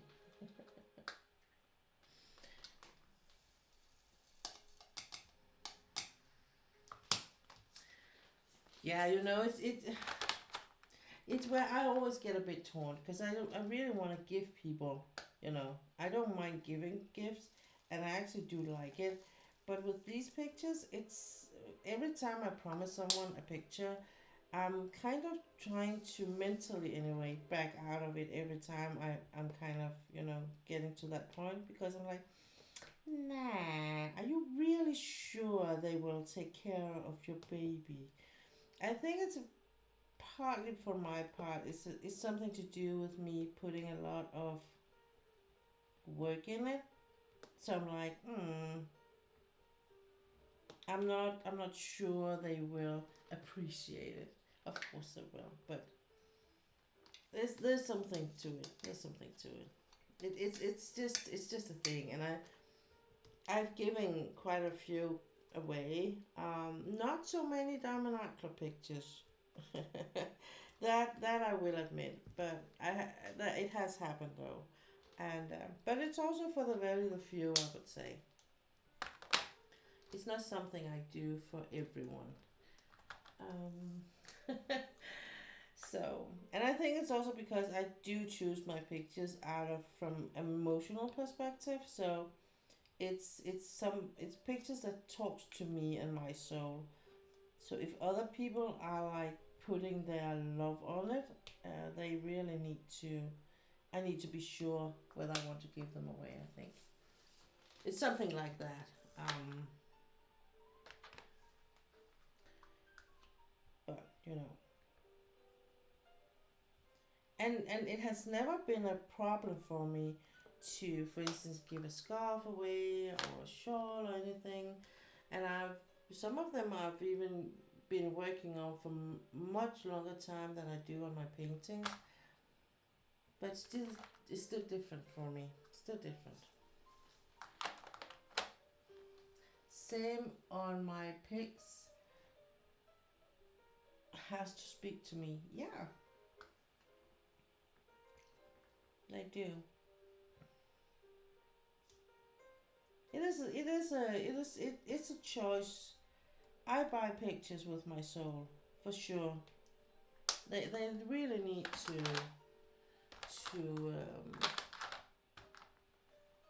be I need to speak to my soul, because otherwise I'm not buying. And then I would say on top of that, it's not cheap pictures. It's still expensive pictures. So if I don't like them, if I'm just, I'm like, and I think in a way because today I have so many pictures. So if I don't love them, I'm not buying them. If I only like them, I will be just putting them on my wish list for later. And some of them I will go back and take off my wish list. Be like I'm never gonna. I know by me knowing me, I'm not gonna do that. But he did actually put his love on one, and that is the Sakura Festival, the one with all the cherry trees by JoJo's. No, Yumiya, I think it is. Yeah, Yumiya. And I was like, yeah, that is a beautiful one. Look here. That's also this one. So, yeah, we will see. He is a bit captivated by the Asians, I think. Um, all the nature pictures. One of them, Caesar's Change, is actually one I would give to him if he wanted it. I might even buy a frame, glass and frame for it, knowing that him and his cleaning skills, it needs to be an easy thing, you know. So glass and frame will do it.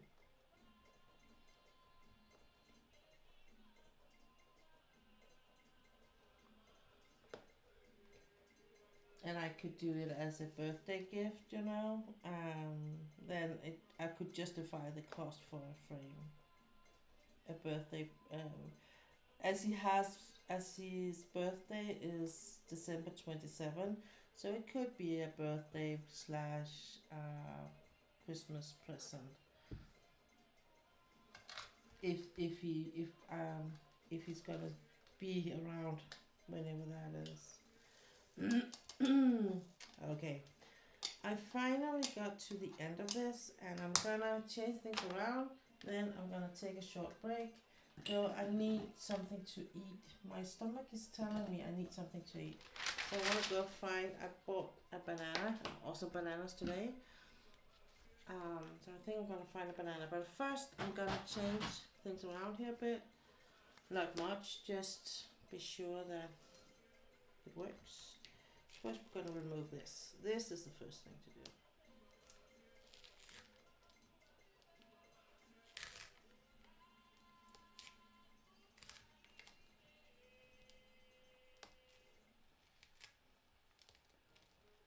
And unfortunately, the white color here on the drills here are not that good. So the bird up here was a mess working with that one. So I'm happy that it's not that kind of, that's not that many on one place of the white ones for the rest of the picture. So that's a good thing. But it's coming along real nice, this one. I think I'm gonna be happy about it, and it's gonna be on my Asian wall, um, which will be right in front of me. So you will never get to see it. It's only gonna be for me, but hey, it is what it is. So I'm gonna have dragons as my background, and I'm gonna have the Asian part in front of me, and it's gonna be the whole wall in front of me, because in front of me where it's a bit limited because due to monitors and mics and webcams and whatnot, but yeah, so we're gonna do like this, cover up this, so this is not gonna be too messed up. So we're gonna do like this, hold that in place, and I'm gonna move this just a teeny tiny bit, I think.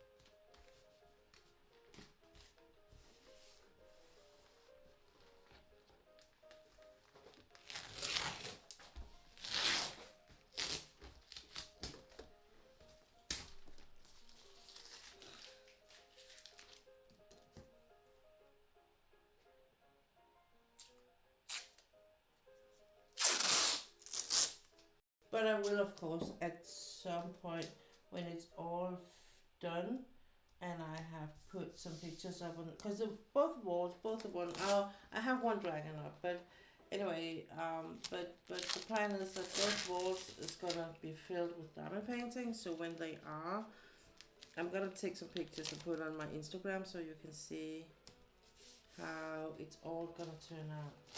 That, of course, I am going to share with you guys. Let's see, I can actually do it like this. And it can almost stay inside.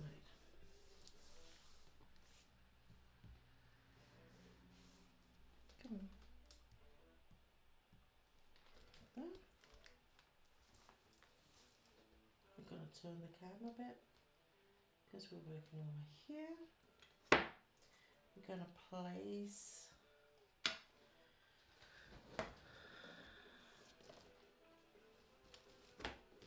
here.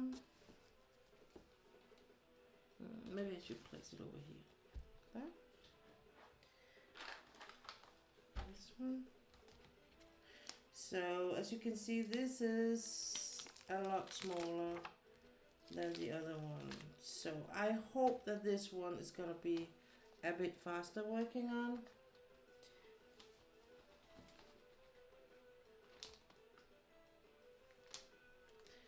But you never know. You never know. It's like having a plan and then knowing on even before you start on it that you probably will have to make a new plan within a short while. So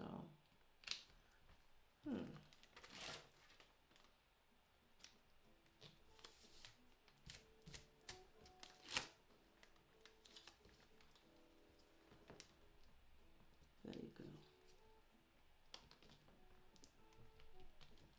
I just need my glasses. How does that look? That looks smashing.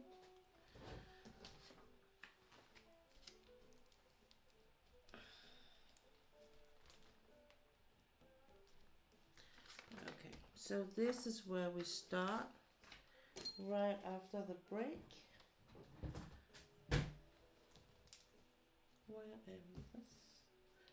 this here?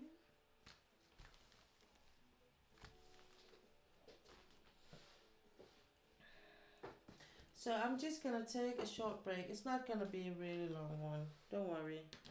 I'll be back before you know it.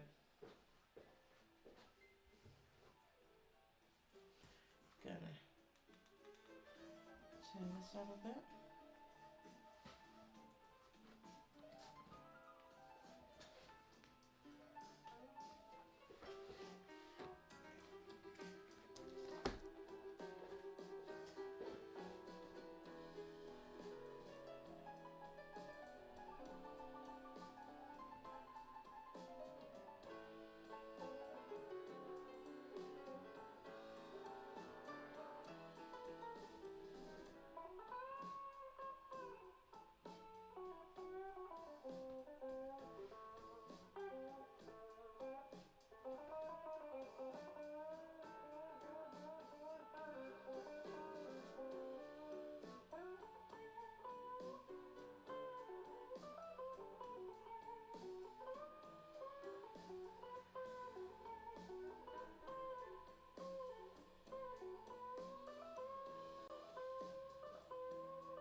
Let's see.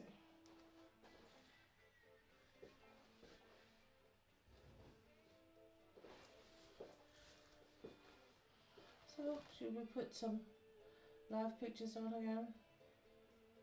There you go. Hello, I'm back with a snacky, like Rhonda says. It's a banana.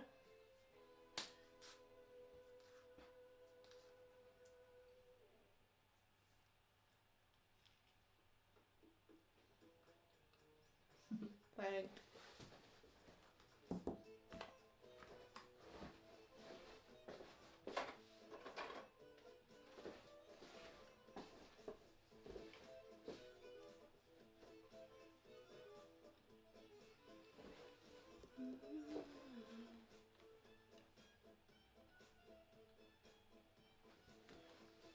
So I got this from Stila, and I just want to show it for those of you who didn't see it last week. Yeah, PS Creature Corner, yeah. So Stila got me this tray, and I am so grateful, and I don't have any way to repay her, but I do plan on sending a small gift return as a thank for that. So it is from Fireflies, and I have been using it. The color is my choice, and there's a small. I'm so in love with this small container here. It's so funny. Sometimes small things can be like a thing for you, but that's actually. I have someone who needs some attention. Hang on. Yeah, hello, Purpose. Hello, baby. Come on. No, come. Right. Come. You can run. Come. Yeah, come on. Oh, big boy. Oh, you're such a big boy. You're such a big... And a bit stupid too. Oh, you got two in there? You got two. Aw, hey baby. Come on. Come. Lucy. Archer, come here. Lucy, what happened? Come on. Got two. So you want to stuff your face, right? Yeah, so you want both of them. But they're quite big, these ones. Yeah. No?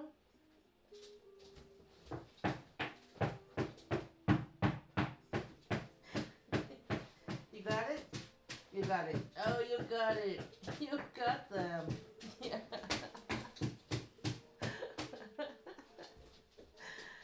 You got them. So he will be stuffing his mouth. He can't just have one toy, and it's only because they're really big, these ones.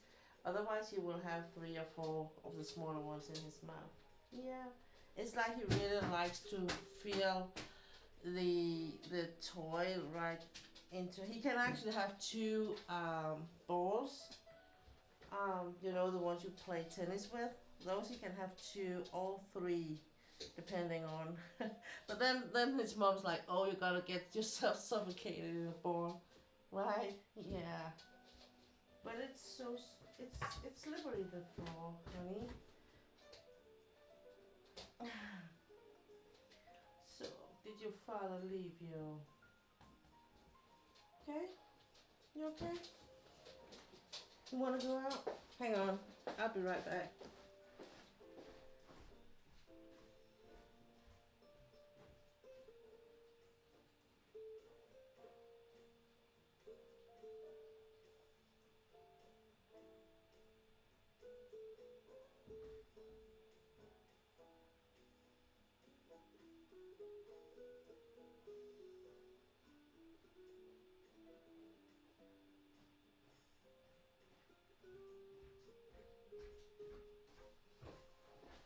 He needed to go in the garden, so of course he's gonna tell his mom he needs to go in the garden, right? Apparently, Dad can't be trusted with that kind of tasks.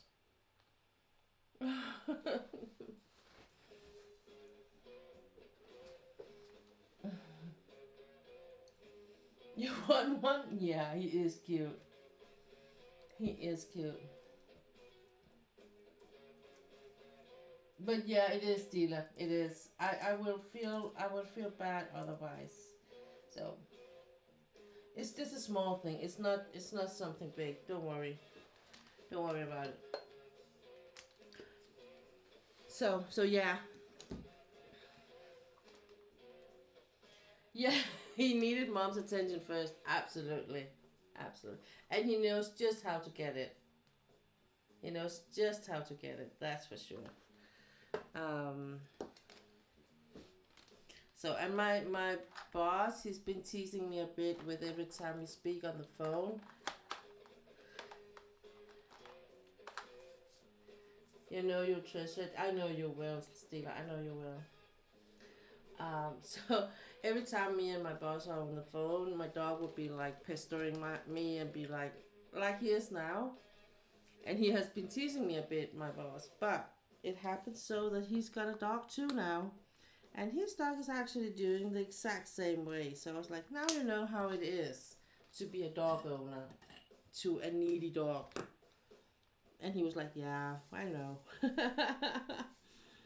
I'm not gonna tease you anymore. Thank you.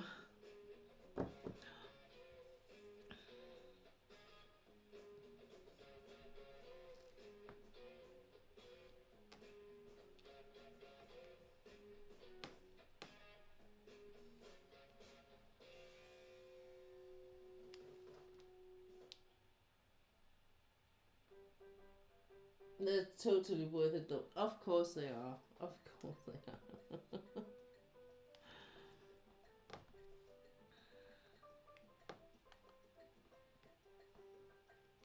It was so funny that he got a dog because he's really just like, you know, this male career person. Um, so so it's a lot of work in his life, and because his kids are, he's only having one, you know, left that is kind of still home whenever he is. Um, so he has a lot of time to do work, and so I think actually it's quite healthy for him that he's now got a dog that will kind of take him.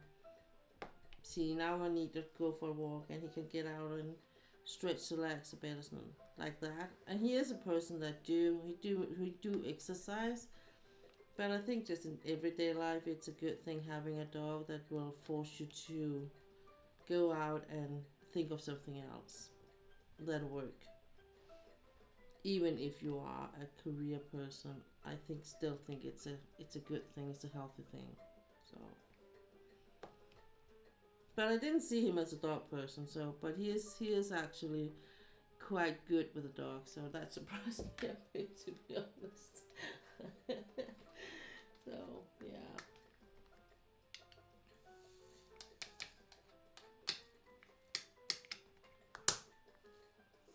And the dog has, of course, captivated the whole female staff in the on work.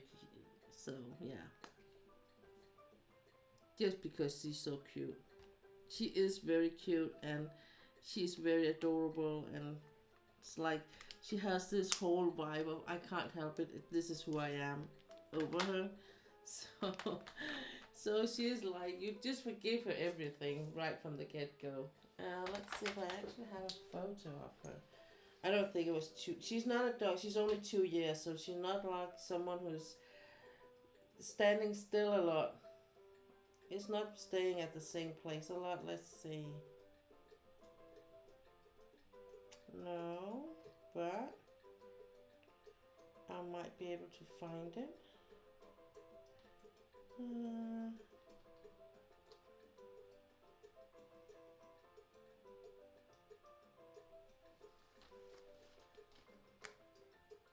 oops, there she is.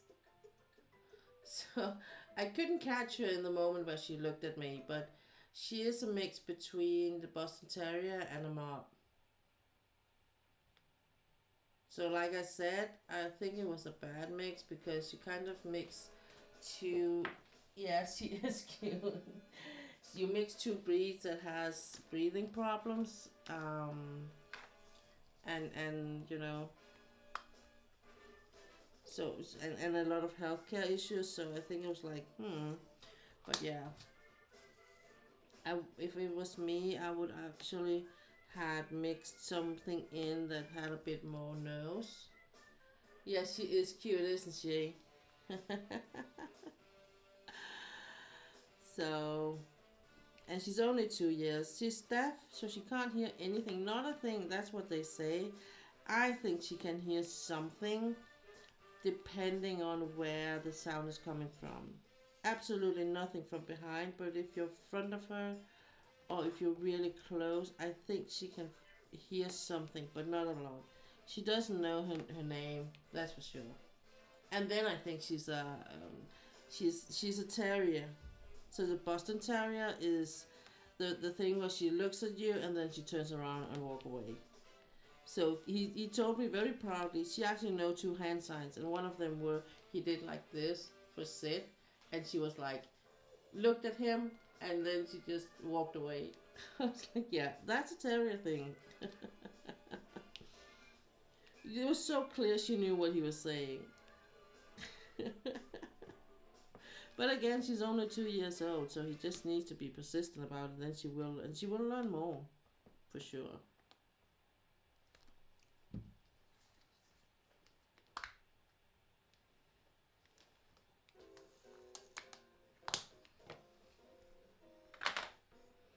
And where the family where she came from, they had two dogs, and they wanted to keep her because they were more fond of her. But the problem was that they have a boy with Asperger autism, and he doesn't get it that she can't hear him. So they didn't have a really good relationship or communication in everyday life. So it was sad. It was the worst for both parts. So they had to get rid of her, and then they could keep the other. I think the other dog was a retriever kind. So they kept that dog because that communication was better. That relationship was better. So yeah.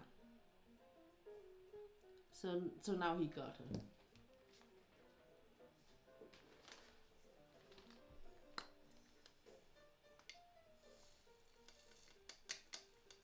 But the good thing is that it's like this when there's nothing that's bad that's not good for something. So I think even though it's a sad story, that just a good thing that destiny would that my boss's oldest daughter, I think, was had some kind of connection or something. It was someone she knew or someone that she knew that knew about this dog. Um, so they could do, and he got it. He said, "I got a dog because my children thinks I need a dog." Okay. And then he said, "No, let me rephrase that. I got a dog. My kids have always been asking for a dog, but I didn't want one. Now I got one." Okay. And none of them is living home. It's just when they are home, they really want a dog. So I think it's just an excuse for him. It's just like saying, well, I really want a dog, but now I can blame my kids. I have one.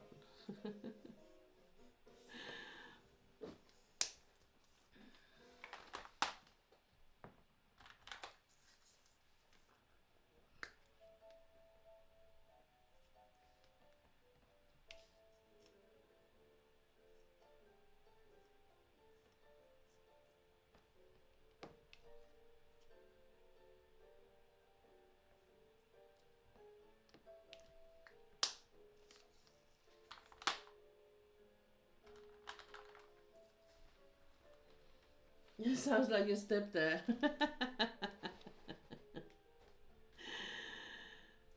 it's like they just need a reason, you know. They really want it, but they don't. And then someone said, "But I think you should." And here, take this. It's like, okay, if you say so. And they will just, you know, give in immediately. And he bought all sorts of things for that dog already, so that's quite okay. I said that maybe she should have like a small, you know, container with goodies in, treats, so we could give her treats, but maybe it should be like only every employee are only allowed to give her 2 treats per day. Otherwise she's gonna be like a small ball at the end of the month, and will be just begging for food all the time because she's so used to people giving her food. So, but it could work. It could work.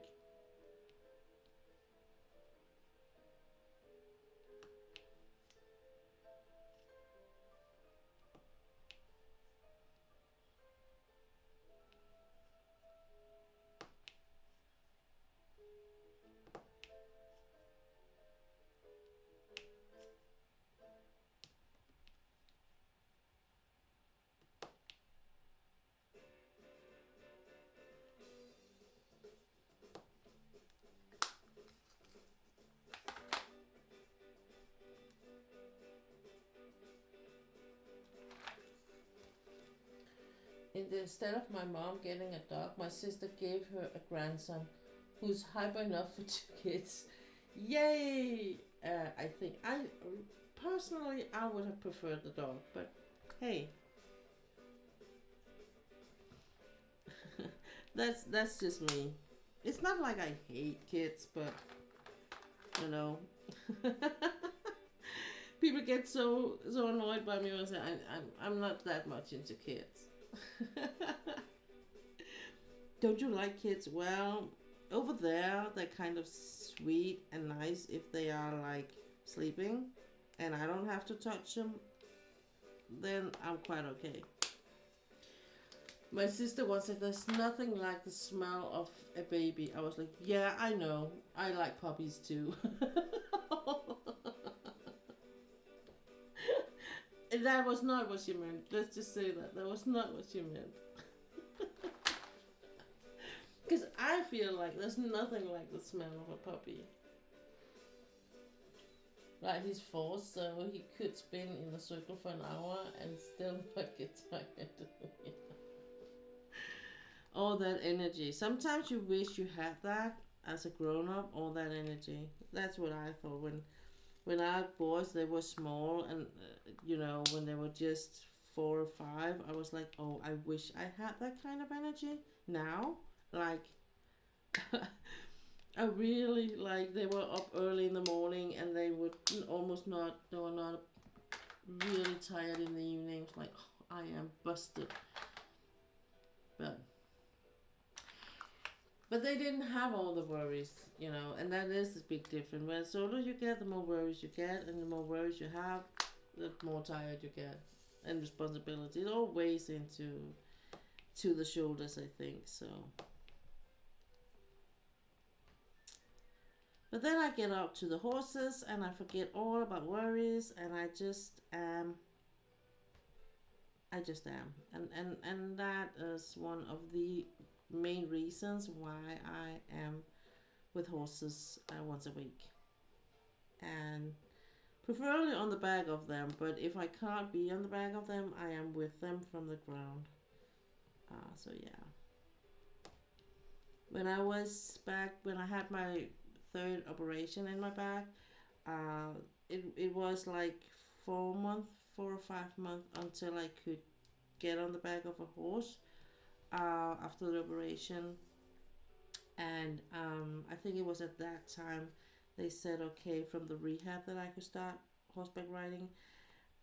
But until then, I still went out to talk to the horses and be with them once a week, so, and say hi. And you know, in the beginning, my husband drove me because I couldn't drive a car myself, and then after a while, I could go out there myself. And hello, hubby. Hello. Nej, Papi. Jeg skal ride den til i morgen. Nej. Ja, det var så jeg skal op der klokken, ja, bare 9 eller 9 eller sådan noget. Okay. Jeg skulle ind skifte plaster. Nå, det må vi gøre i morgen tidligt. Kan vi ikke prøve at huske det i morgen, når jeg står op og skifte plaster? Jo. Hey hobby, night hobby. Love him to pieces, but you would think he is plugged into the wall, never runs out of energy. This is why I keep getting more gray. I would imagine that would be a reason.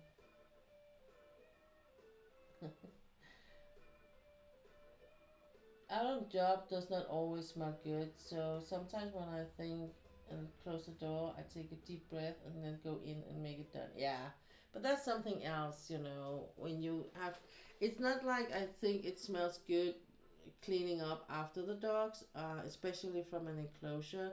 I would imagine, I had one time one of my dogs had diarrhea while I was away on work, and when I came home, it was like, yeah, you say take a deep breath and then get it over with. And I opened all the windows, and it was when I was living in a small apartment. So yeah, and he was so unhappy and so sad. I was like, it's not your fault, honey.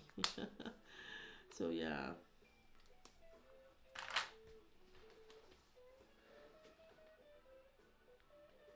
Yeah, the smell of the fur of a puppy is amazing. That is a well kept groomed puppy that has been have a good life, and with the siblings and mom and all that, because she's helping cleaning them when they're really small and all that. It's just that smell when you put your nose in it is amazing. That I like. That I like.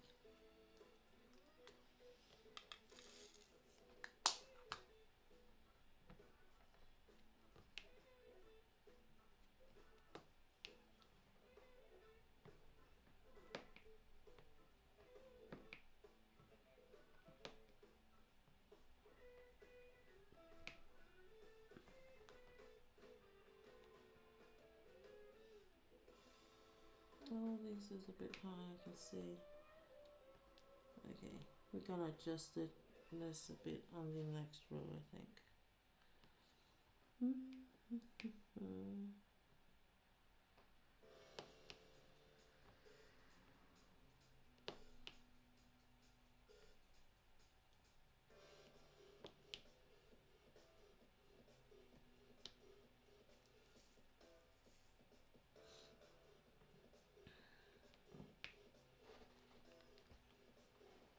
I cheated. I took a picture of what said and hit Google Translate. Well, I hope you got the best. I don't know what the Google Translate would say, but you probably got the essence of it.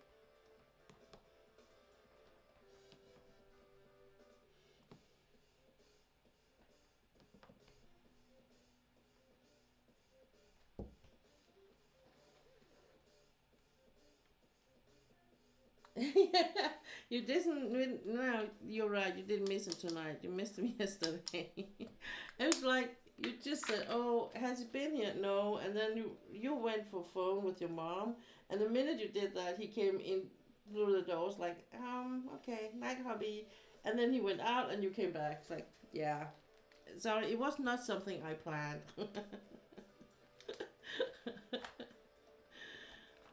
I told him. I told him today. I told him that Ula says congratulations with a new job, and good job, and that you had just missed him yesterday. So that's why he said so loud this time. Sometimes he will be just been like more like sneaking in, saying goodnight. I've had many chores I had to hold my nose because of smell. Yeah. I mean, there's something I'm more sensitive about than others, and I think there's some of the things I am, as older I get more sensitive to. So it's really hard for me with if my dog is sick and is like vomiting everywhere. I feel it's hard for me. So if my husband is awake, he will be the one to clean that up. Also because I have to bend and you know the floor gets, even though I'm a small person, the floor tend to move longer away from my reach. Oh yeah, changing. I have never changed. Oh, that's not true, but I have never changed a diaper that was anything but peeing. So, um, and I think to me, I have been standing next to it, and that was more than enough. It was like I'm not gonna do that myself. I'm not gonna.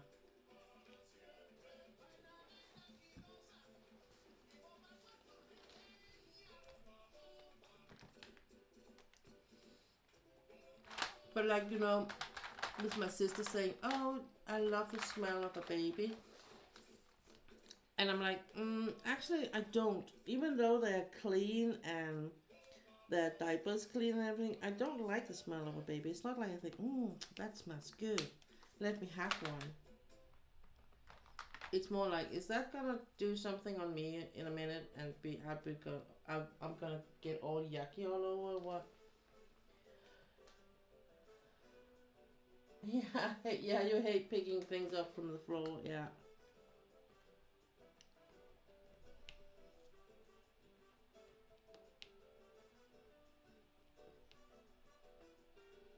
I have when I walk the dog, I have some favorite places where I'm trying to make him not make him, but I'm trying to fit it so it's that gonna be where he will be doing his business because that is easier for me to pick up after him. I do love the smell of the baby. They smell like baby powder, but to have one, nope, I'm good. Yeah, yeah. But I've also been working with girls like, oh, can you feel it like in your womb that you need to have a baby? I'm like, no, really not. And actually, at one point, I was like, am I strange here? Is it me? Is there something wrong with me? And in a way, I do think there's something wrong with me. I do think it's if I do look deeper inside my emotional life and my brain and all that, I think it's something to do with my own abandonment when I was a kid. Like I was so young, I was still a baby when I was either taken away or left behind by the persons who were going to take care of me. And if that is not gonna break you, that you know, so nothing is, and it will create a fight if you survive it. But I think too, it is something that maybe have made me a bit. You could say cold to babies and cold to the fact to get put life into earth.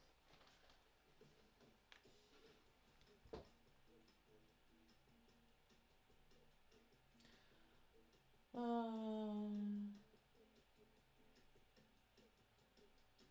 Oh yeah, true. The thing you can learn by from Ulla says the thing that I have learned is that it's hard in the beginning, but she's been doing it for a year, so now it's not that hard anymore. For sure, there's nothing wrong with you. Have the right to feel the way you do. Stila, even when I had kids, I don't have that womb need, but my first was a surprise, and my second was just a decision we made, knowing that was it for us two was enough. Yeah, Tess, I agree. You get used to it. Yeah, for sure.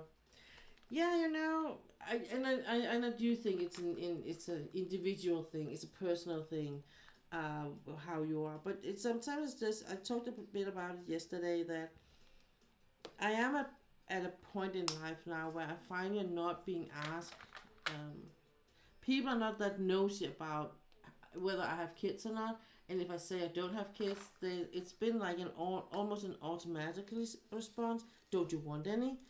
It's like No, no. Am I wrong? Am I a bad person if I say no here?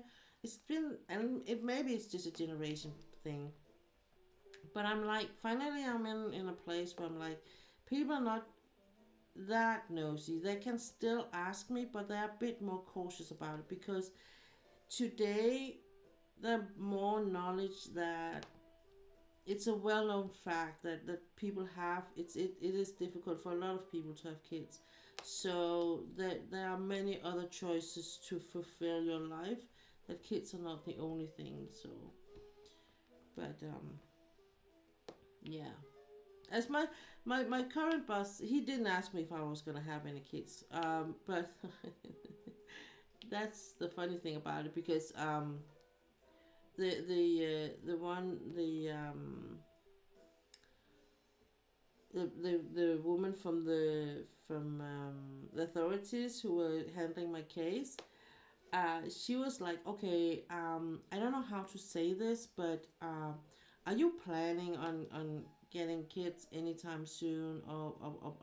And she was like, I was looking at her like, how old do you actually think I am? Okay. And then she said, well, it's just because when you're a certain age, and we do take that in consideration, and there's a bit of the follow up and stuff like that. I'm like, well, what age do you where's the line where it kind of splits? And she said, well, it's 45. I looked at her and said, don't worry, I'm way past that. And she was like, oh shoot, okay. And I was like, oh, you didn't. I mean, she knew my social number, so she could have just seen what year I was born. I was like, but she was a bit. She was one of these persons that, well, she's always late. She's never having anything, read about anything. She don't barely know who you are, but she has the heart on the right place. She's just overworked. That's the vibe I get from her. So I forgave her a lot, but I didn't like her in the beginning. I absolutely didn't like her because I hated the fact that she was never prepared. I always felt like I had to like start with Adam and Eve about how things were, and then we could kind of continue from there. So I'm happy that I don't have that much. I'm not. I think in a couple of years we're gonna have like a follow up because that is when the the approval for my special contract is expiring. So and they have to evaluate whether it's going to be a permanent thing or what. So, or I'm going to go on early retirement or anything.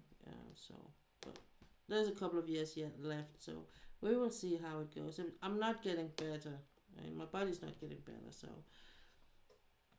we will see. We will see. I'm trying not to, overwork and do too much, but it's hard. To be honest, it is hard. I really love what I'm doing, and I think the fact that I actually have kind of put the hours, the 10 hours I work, I'm kind of compromised? No, compressed.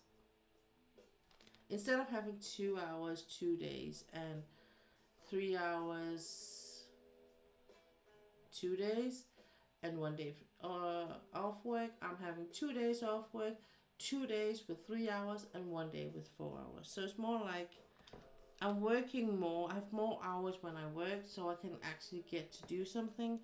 It was like working with 2 hours when with the tasks I'm working with and with the things I need to do. I only was the only thing I got to do those days were answering mails and put a couple of fire out, and then I was offline again. So I feel like having 3 hours to work is almost a minimum with the things I need to do. But I didn't have that kind of things in the beginning, so the 2 hours was making a lot more sense.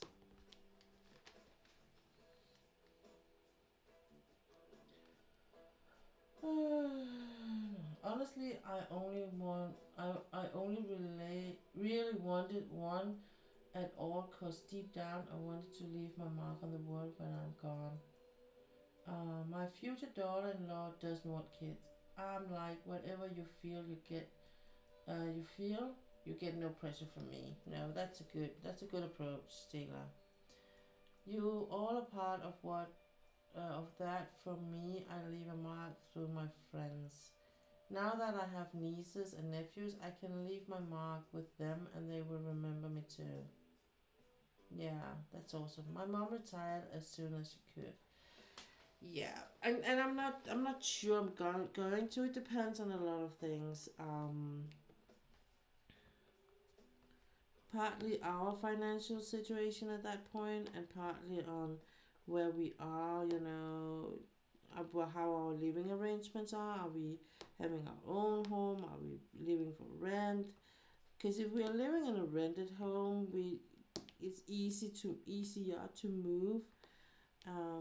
And if I don't have to go anywhere every week, I don't mind living, a bit out in the countryside where you're a bit away from things, and maybe even moving closer to where Ula is living, or that because that is actually much cheaper than where I live. Um, that is kind of a completely different part of Denmark. Um, Denmark is not that big. It just sounds like that when I say it like that. But it is in another part of Denmark she's living.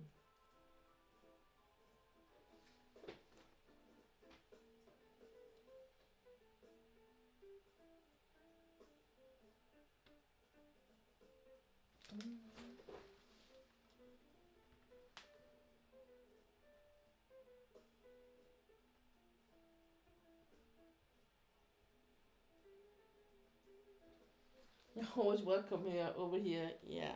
Thank you, Ulla.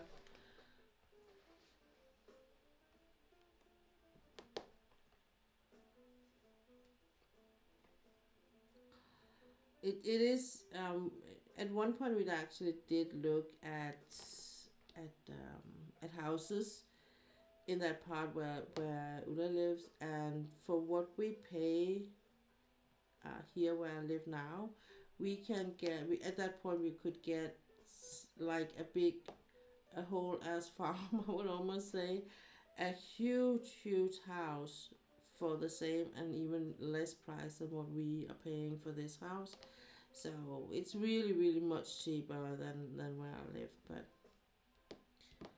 it is what it is. And I mean, to be honest, when I moved in here, I still had more connection to this part of the country than I have today, and for my sister, whether she should go here or there, that would not be important for her. She her part of Denmark is getting less and less. It's almost just me she's visiting when she's here. She has a cousin she sees sometimes, but it's not all the time, every time. So, and even when her dad lives, some of the time she visits Denmark, she came without him knowing, just because she felt it so stressful when she was here. She had to say hi to everyone, and not everyone was happy to see her. It was almost like she was intruding in their life more than they were welcoming her coming home. So, I mean, it would be.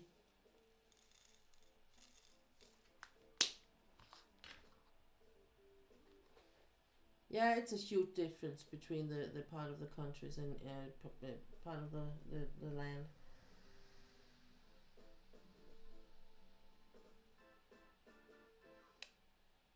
Stila Chigi Pia Ulla Con 2025. Yeah. Well, I hope next year is gonna be a lot better than this year, that's for sure.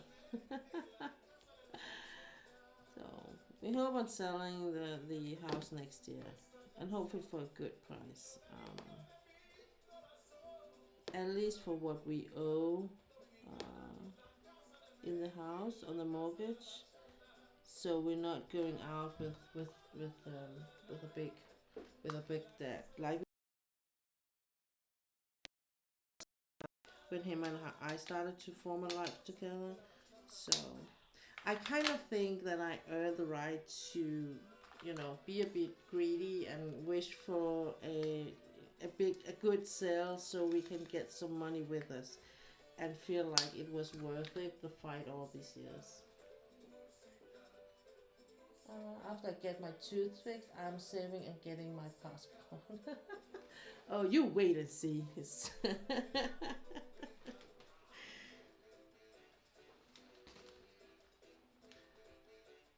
Thanks, Dila. We need the positive vibes a lot. Like a lot. We got an answer from the union and there was no case, they said. So they won't go to court for him, unfortunately. So that was really bad news. That was not at all what we had hoped for. Um, so so we're just gonna I'm not gonna talk that much about to him anyway about what to do next. We did talk a bit about it, but not too much. He was tired and sad, and I'm just gonna let him, you know, soak in it and let him grieve a bit over it, and you know, then Monday we will have to move on and try and figure out what to do. I'm in my opinion, I don't want to let them die in it. You know, it's not they're not gonna get their will, but it's not my fight.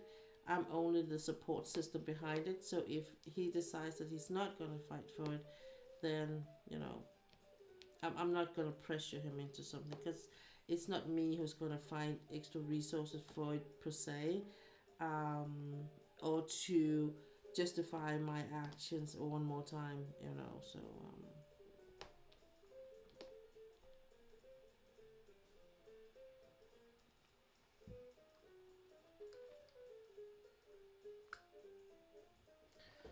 Just you wait. When I get the money, I'm gonna show up at Beer's door. Hi, friend. Joking, joking. Well, you should be more than welcome. More than welcome, Tessa. Even though there are only 5 million people living in Denmark, you should be able to find me somewhere.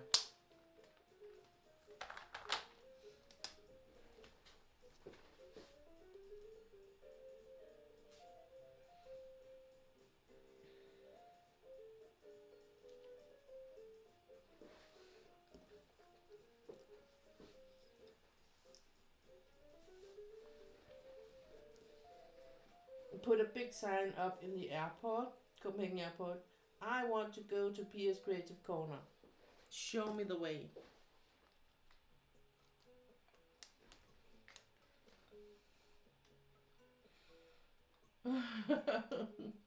Yeah. Buddha says you just need to find her on the biggest island.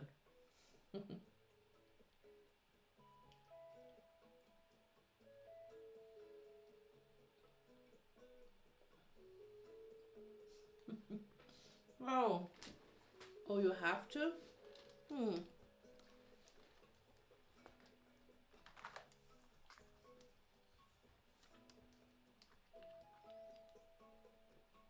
Well, I will say it might make it more fun just if you want to visit me to tell me you're coming, and I could do a bit, you know, help you find a place to stay and help you see what to see and stuff like that.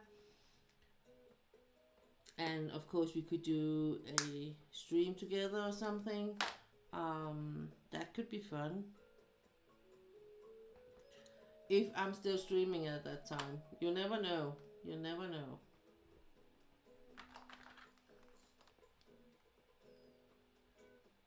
You're gonna send me a picture? Okay. Am I gonna be scared?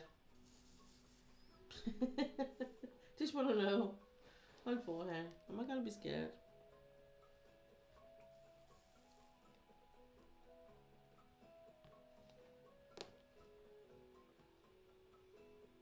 Oh, it's cute. Okay. Then I don't mind. Then hit me.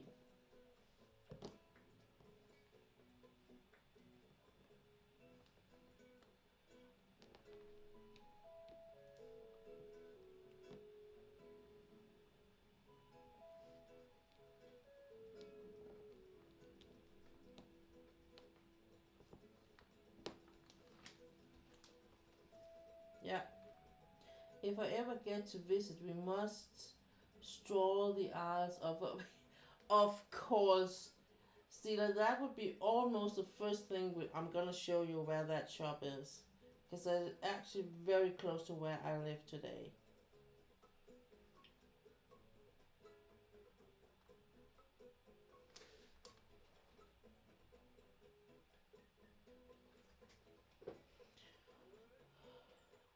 Stila, I didn't pay anything for what you sent me. Nothing at all.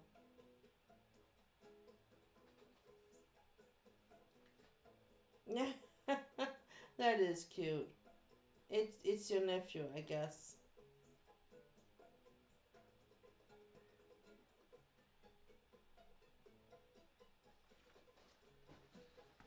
Yeah, and he's a picture of your nephew. That is cute. That is absolutely cute.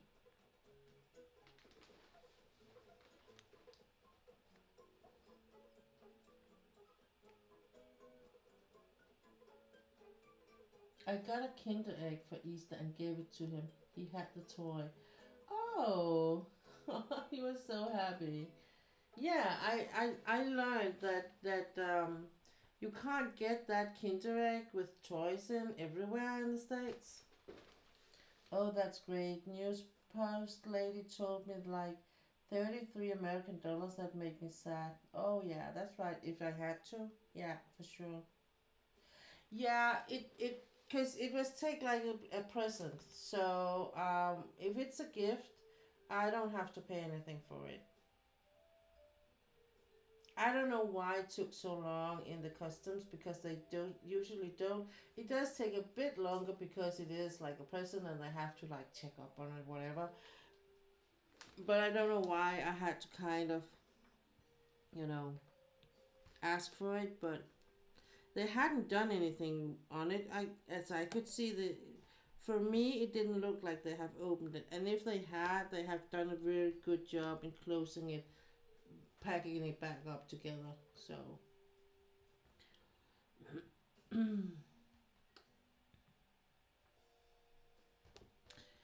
what happens often with packages like that is they do take out for control, and they put it through an x-ray, and if they and I would imagine it could look strange because it's all plastic, and plastic has a certain color on the x-ray, and then there's that roll of glue dots, and that could potentially be something else.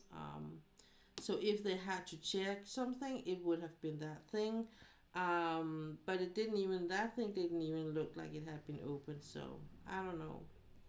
Or maybe they just had, a case of people being with flu or something, and they had was understaffed maybe.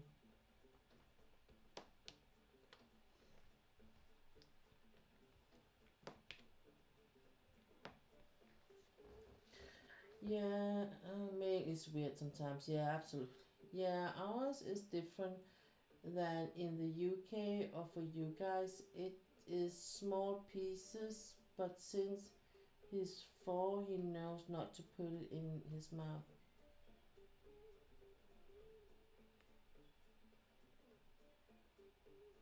Yeah. So what toy did he get? I mean,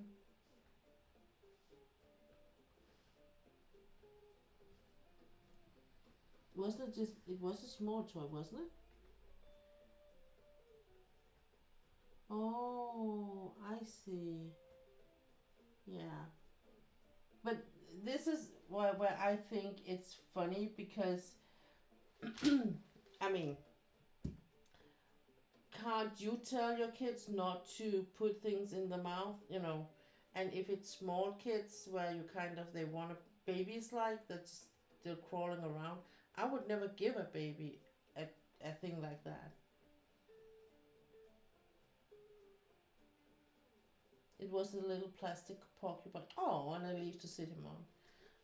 But yeah, but I was just, I think it was Peekaboo Draw that told me that, because they had someone sent Kinder Egg to them, because they couldn't buy it themselves, and I was like, why? And she said because of the small things in it. So that was really a big treat for her kids to have access to real Kinder Egg. And I was like, oh wow. I need to remember that if I ever am gonna visit the States, I'm gonna take some Kinder Egg with me. And just get around. Yeah, and what's yeah, I mean, you would never let a small kid open a Kinder Egg, and first of all, open that plastic container they're in can be a task even for the grown-ups. I will tell you how many times I fought that plastic container to get things out of it. So yeah, I don't get it, but there's a lot of things with the States how they handle things where I'm like, wow. But also, I know it's because of the whole you can sue them for everything over there. The coffee's too hot. Yeah, that I hope it is hot, but it can apparently be too hot too. Yes, our is different because we are too cautious. I think they were afraid of them choking in the plastic egg. yours, yours a glued shut. Oh my god. Okay. Hmm. Yeah, it's not glued shut ours. That's for sure. It's just a bit difficult opening it. It takes some skills, some training. So yeah, but I think it's the whole suing system thing that you can get sued if anyone is hurt by your product, uh, and it's like to the Danish people, it seems a bit ridiculous. But I do get it if you are a company or producer that you don't want to be there. You know, there's a pair. Would imagine there will be enough you have to take in consideration when you do manufacture things, and of course you don't want a lawsuit on your neck on something that you could have written you out of or just sold somewhere else in the world where they're not that, where they don't have that kind of system. So I do get it.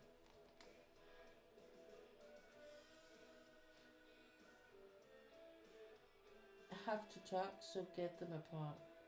Oh, you have to talk, so to get them apart. Oh yeah, yeah.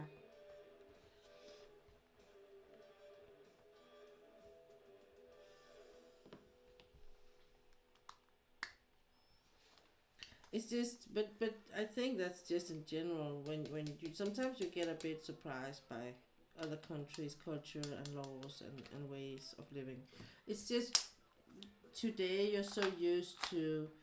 I think just the thought of that when companies are selling like all over the world, that the States will be like, of course they do sell this in the same way they sell it here, but of course they don't. They have to make sure. In the 80s, we had toys that could kill us. We still hear, yeah, absolutely. Absolutely. I don't wish to get back to the 80s because one of the things about the plastic things were they are under suspicion that some of the plastic toys we had was is the cause of why, for instance, my husband is sterile, and that it was a hell for him to get the two kids he has. Um, but but there's a lot of things. On the other hand, there's a lot of things in the 80s that I really do miss. There is. Um, and I wouldn't mind going back being in the 80s and have the age I had at that point, with the knowledge I have today. I wouldn't mind that.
I mean, we had some mean colors to put in the face. The makeup was amazing. The music was amazing. I had an amazing life at that point. I did the things I really loved. I did gymnastic. I was, yeah, exploring the whole boy things, and have had a crush on George Michael, and it was all good. I didn't know he was gay though. It was something I discovered later in life. But when I was in the 80s, back in the 80s, I thought actually I did have a crush on him. So he was a hottie.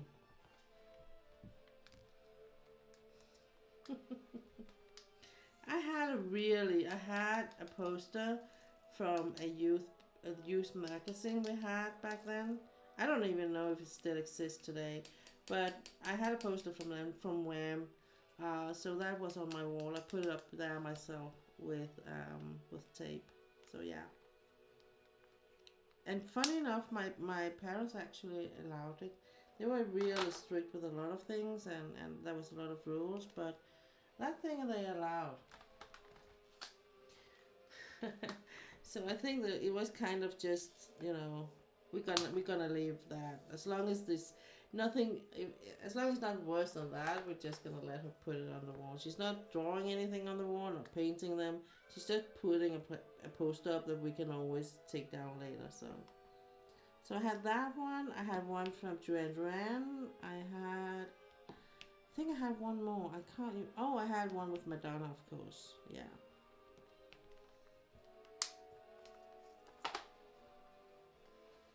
She was also one of the big ones for me, Madonna.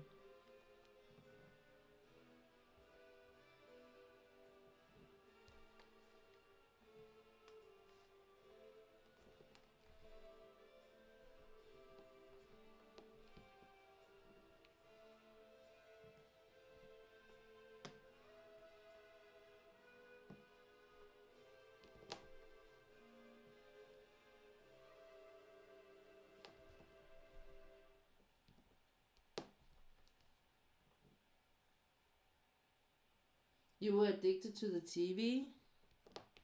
You saw a lot of MTV things, videos.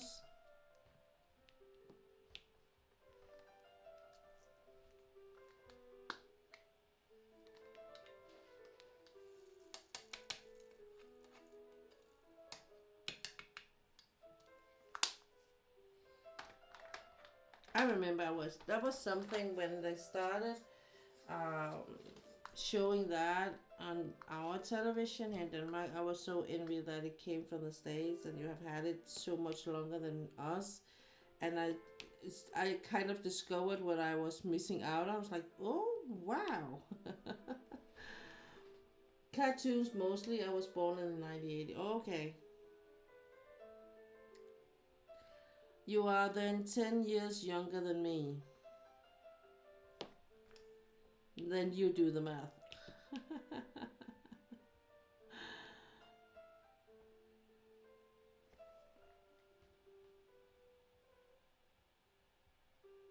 MTV when they had actual music videos. Yeah, for sure. Yeah, it was actual music videos. I was so envy, and whenever I could get, access to it, I would just be real glued to the television. So yeah, it was a thing. We had a Danish TV thing that was host in and he actually went to the States to see how they did things over there with the MTV thing, and he was actually the one that launched a lot of the music from the States and made it known in small Denmark.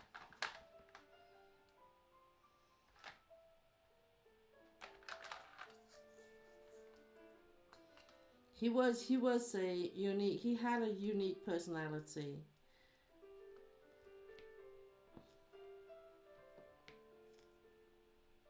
and he was one of a kind, and in the whole way he was one of a kind. He talked very fast, he said a lot of things, but he also said it all made sense what he said. So yeah,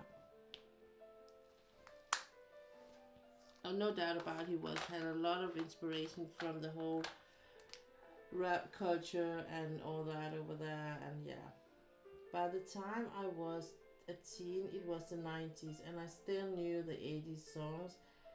It must have soaked into my brain because of my mom listening to the music. Yeah, for sure. I mean, just because it was the 90s, the 80s just didn't just disappear. It had such a big impact on the whole thing going on in the music and the was the what you fashion industry and all that. So that made it so unique. It was the 80s was just also one of a kind thing, and a lot of things happened there that's never gonna happen again. Both good and bad things, I think.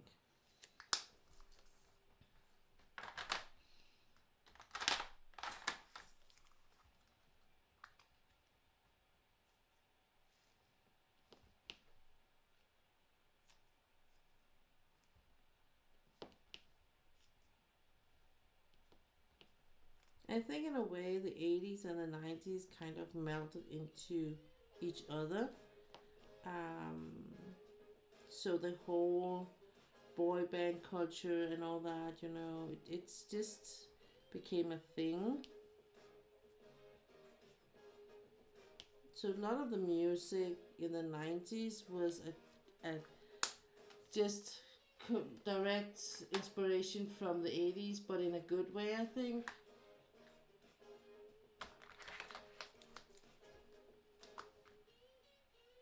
For the most part, anyway. Like I said, there was a lot of good things and a couple of bad things happening in the 90s as a consequence of the 80s happening.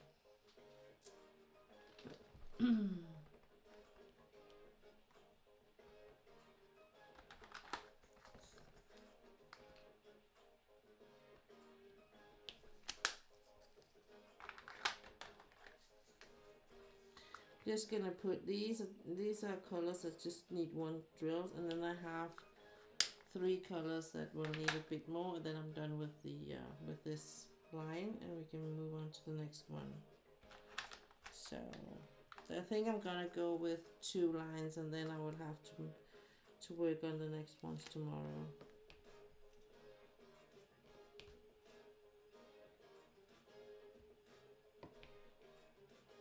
So it's so strange because I just got a banana, and that's okay. It tastes good. It's nothing that. But I'm hungry. I think I use more energy in here than I kind of think I am. Um, to be honest, it's so strange, and it's not like I haven't got anything.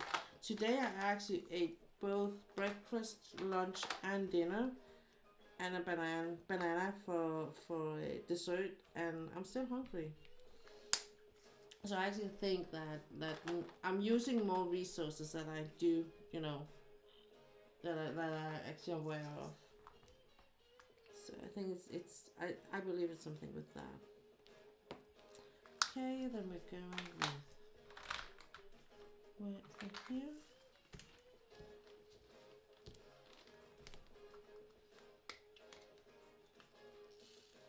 And I'm so proud of myself because I've had a tendency to, whenever I went to the office, because there's a McDonald's really close by, just to drive in through the drive-in and take something with me home to eat for lunch.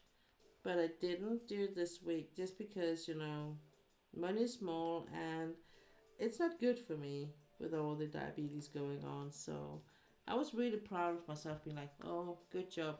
So I just drove past by it and had something to eat when I came home. So I was really like patting myself on my shoulder when I came home. Good girl, you did good. Oh, you know, if no one else can, you can do it yourself. Good for you. You know, it all starts with one with the first step, right? So it might not be much, but still. I'm listening to a really good book written by one a Danish soldier that has been in one of our special forces, and the book's title is "Think Like a Warrior." It describes how he's been in his time in the special force and some of the mental processes he's been through. And he's been out on different, um, different tasks that are not like official ones or known only to a very few people. So, but as he says, that he's been in that situation where you're not sure you're getting home alive, but also the thought of, well, that's one thing that is for sure, that everyone is gonna die some at some time, and the people in his experience, the people that are most afraid of dying, is the one who has not like cleaned out in their life and been like doing right by themselves. Um, and I just got to think of my mom, because she had, she got cancer, and she had a main tumor in her lungs, and it has metastasized to her brain. So she was really bad off right from the get go when she got the diagnosis, and they said, we can't tell you how long it's gonna take. What we can tell you is we can't do anything for you at this stage. There's nothing we can do for you.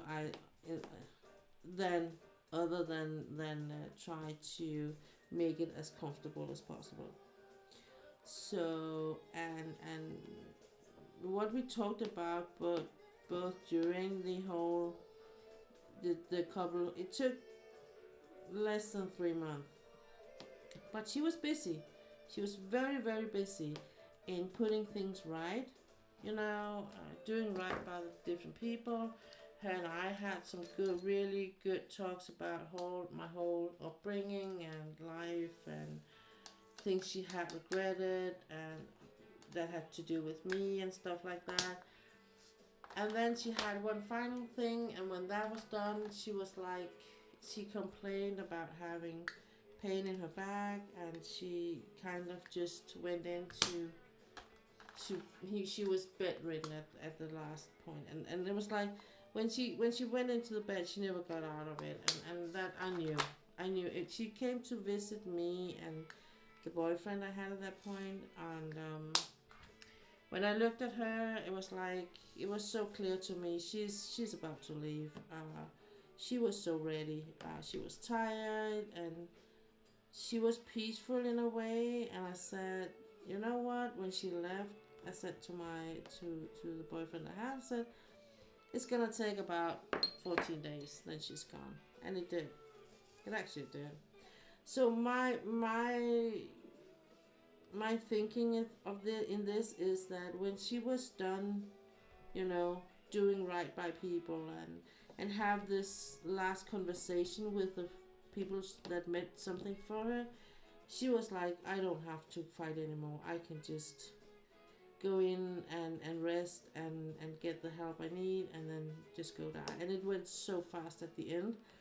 My former sister-in-law, she's a nurse and has been like tending and taking care of dying people in her career. So, and she said it really surprised her how fast it went from where, being an ordinary rest till she didn't breathe at all. So it was really fast, and I think she just lay down and died. She gave up and was like, I don't need to fight anymore. She had cleaned out, and I think that's kind of the thing, She could die in a good way because she had that talk, and I'm not saying that I won't recommend you to wait till till you kind of is about to go offline. Maybe you should do it a bit before, so you know that if that day should come, before you really mentally are ready for it, you will know by yourself that you have cleaned house. Um, so that what I'm talking about is these things or conversations. You will always be like, I'm gonna take it when it's right, when it's right the time. Um, the time is never gonna be right. The time is never gonna be wrong. It's never gonna be right. So just do it and know that you get out of it whatever is at that point. But know by yourself that you have done what you have decided to do, and we all have these thoughts about things we needed to do, or people we need to talk to, whenever it is, and that is just gonna be preferably sooner than later, because no one knows your date. Your expiration date is a secret to everyone else than the other person, or and then the other ones on the other side, depending on who you believe in, your belief system in that point. So, and I think that's a good thing. I think that human beings would be too caught up in being afraid of living if they knew when they were gonna die.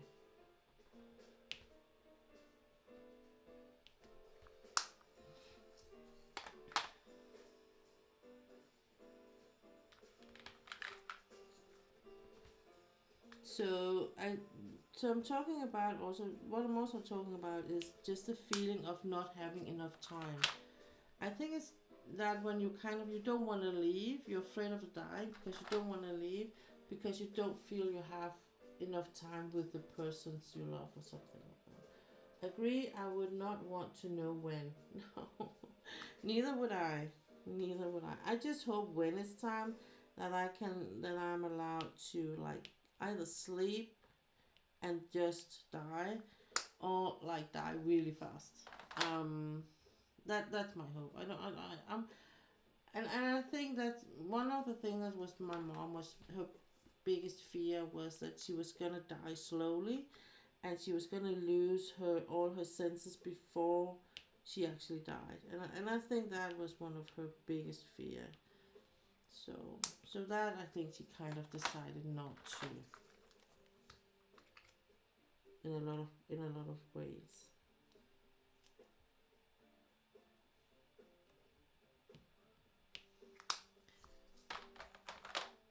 Um,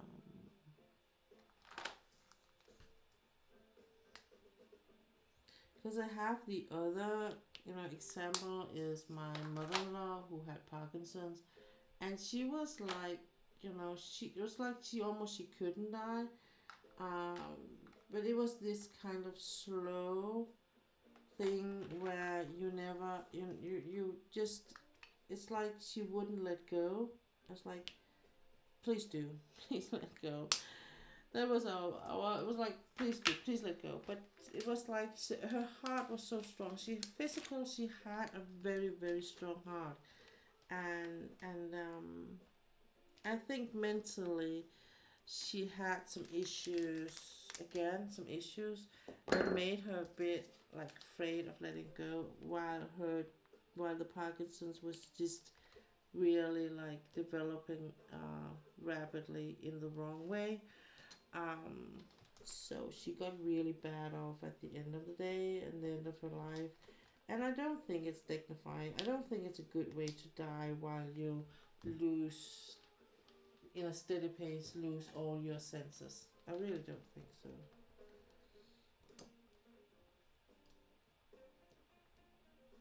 So I have like I think I have a two-way thinking when it comes to like with getting help to die before the disease make you die.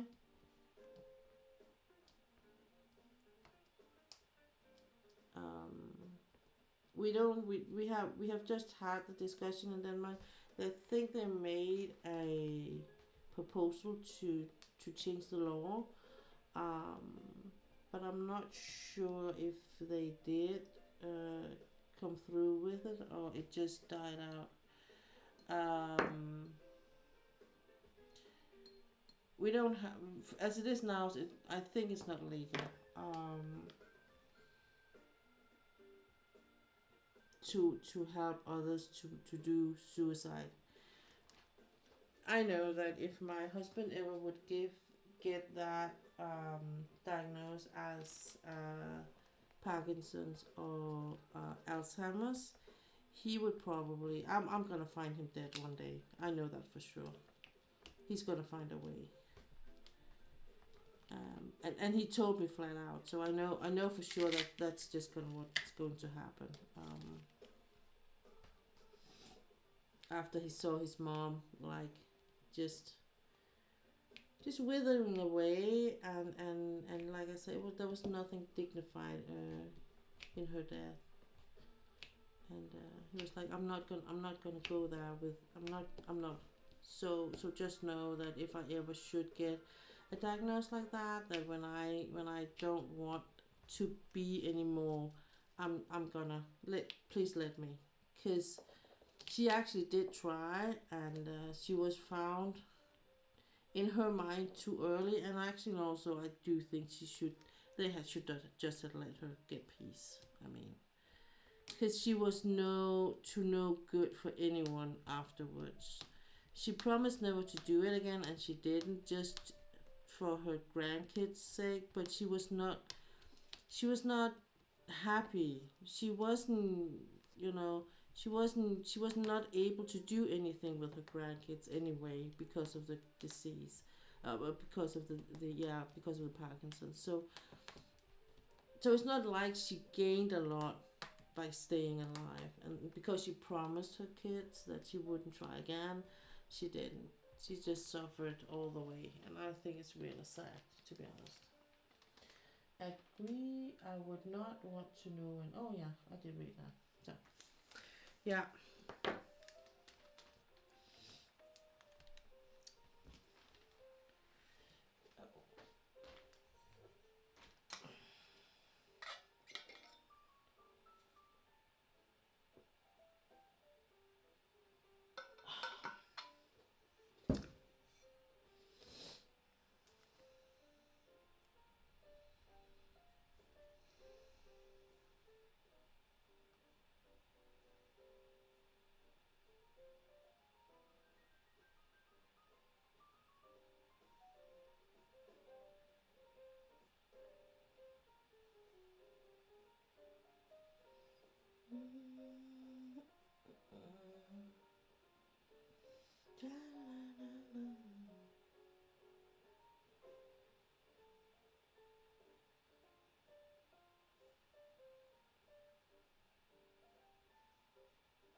I don't know. I think actually the stream is going a bit more smooth today.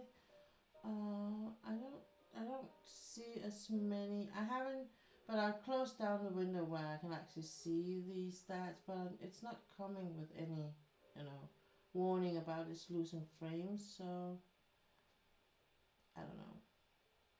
Sometimes I think I'm not supposed to think too much about it, you know.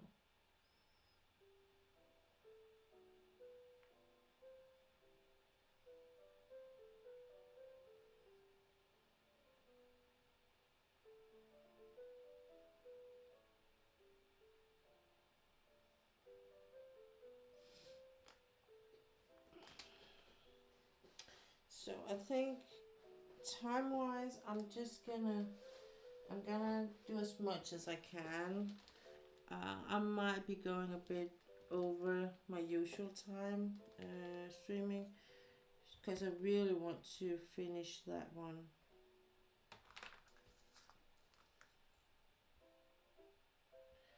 Actually, I keep falling asleep. So mellow in here. Maybe you should just go off stream and get some sleep, Tessa.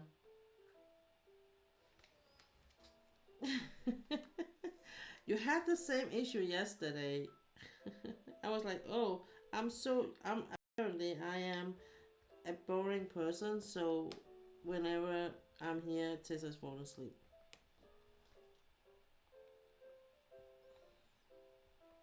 I could take another angle on it, but hi, that sounds better, this one.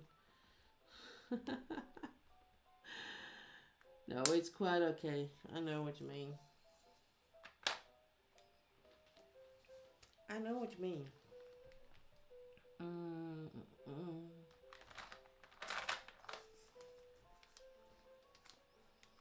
But it is also the vibe I really want, that it should be cozy, mellow, happy, nothing, no one, safe. Safe is the word. So, and I'm just gonna do this as much as I can, I think. So, Stila, will I see you for stream on Sunday, or will you be with your family there?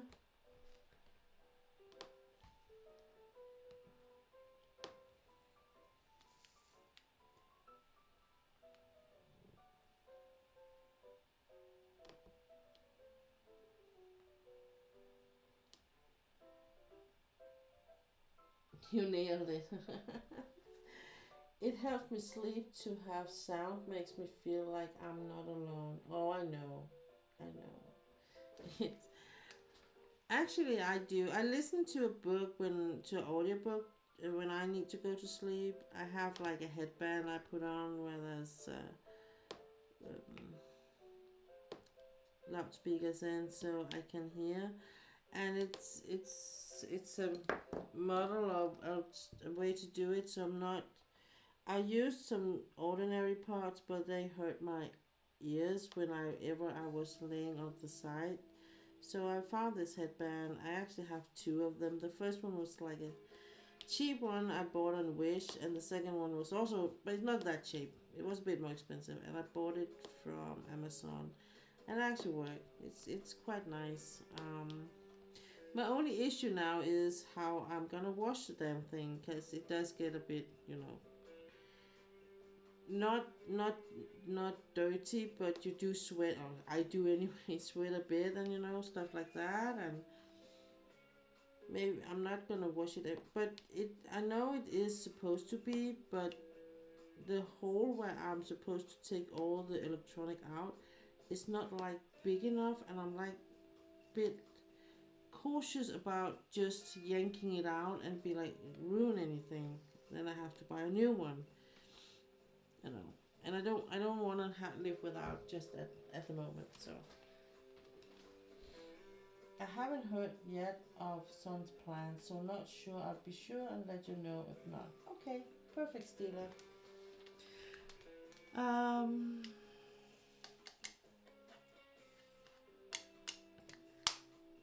because I think I'm gonna move my angel cards till Sunday. Just because I really want to work on this, and if I'm gonna do angel cards, I have to move it all away. And to be honest, I really don't want to.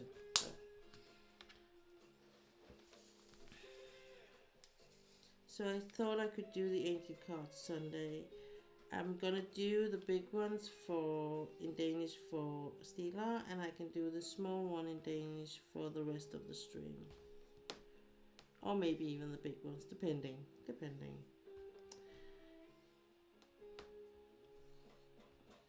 On who is here, and all the things. So that's actually why I asked you.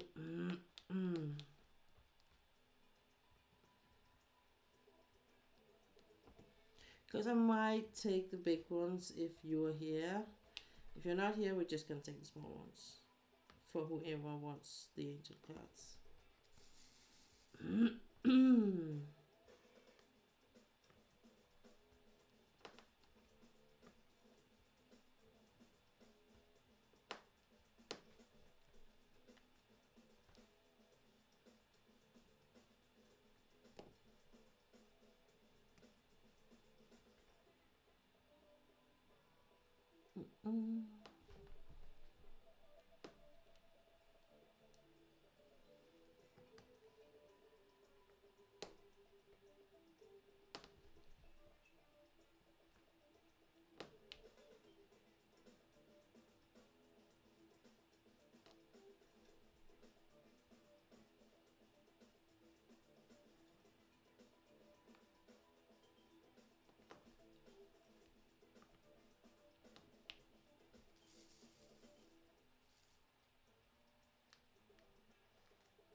I haven't heard. Cool sounds like a good plan. Yeah. Um. Yeah. Well, I meant that you could get the big. I would maybe take the big ones in English, but um. And if she's not showing up, I'm just gonna take the small one and translate it as I used to. Um. So that was how I meant it. You're gonna get your as per usual on Sundays if you want to.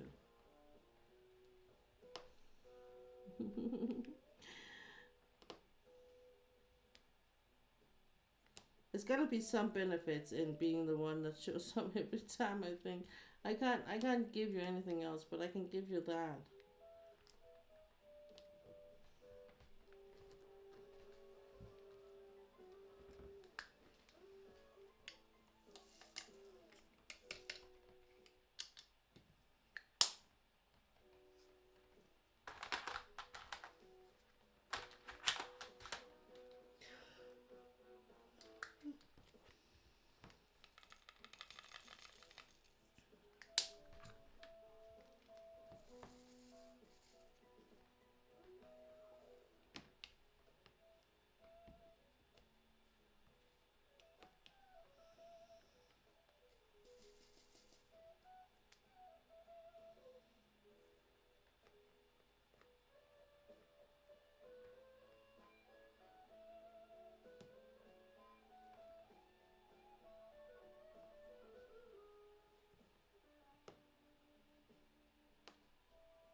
I watched a documentary on I think it was it Disney or was it Netflix? I can't even remember.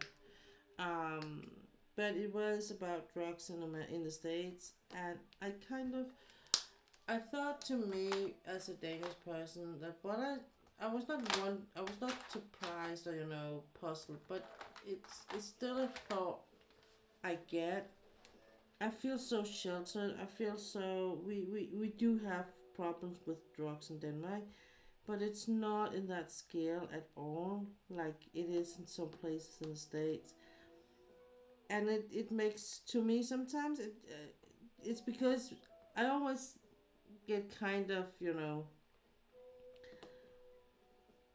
fronted by people when I'm like saying, but we leave the strollers outside, and our kids actually sleep outside, and we can in a store, for instance. um, I won't. It's not that many that does it today, because a lot of the uh, bigger grocery stores, they are like built for you to have like a stroller with you. But I remember it as a thing back in the days, and I know for a fact that in Copenhagen, where they have these the cafes and stuff like that, it's not a rare, it's not a rare or seldom look to see strollers be parked outside while mom and dad are inside, or mom and friends are inside to have a cup of coffee and some laughter, and it's just how it is.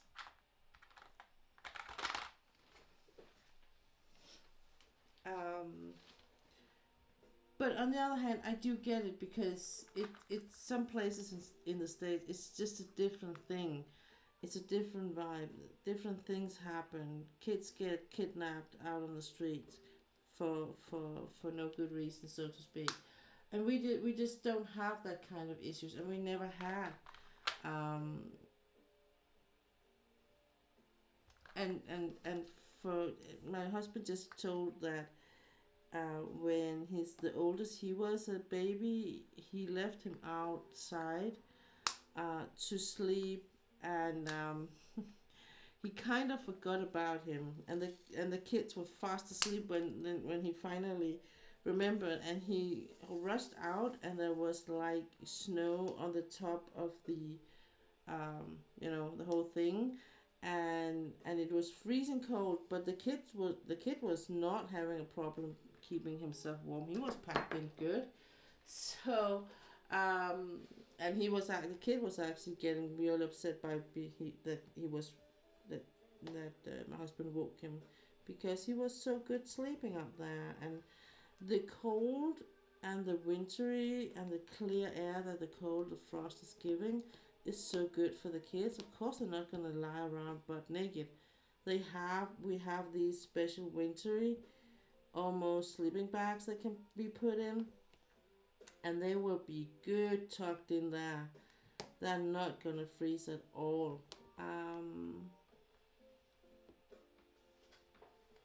And they do it in the daycare too.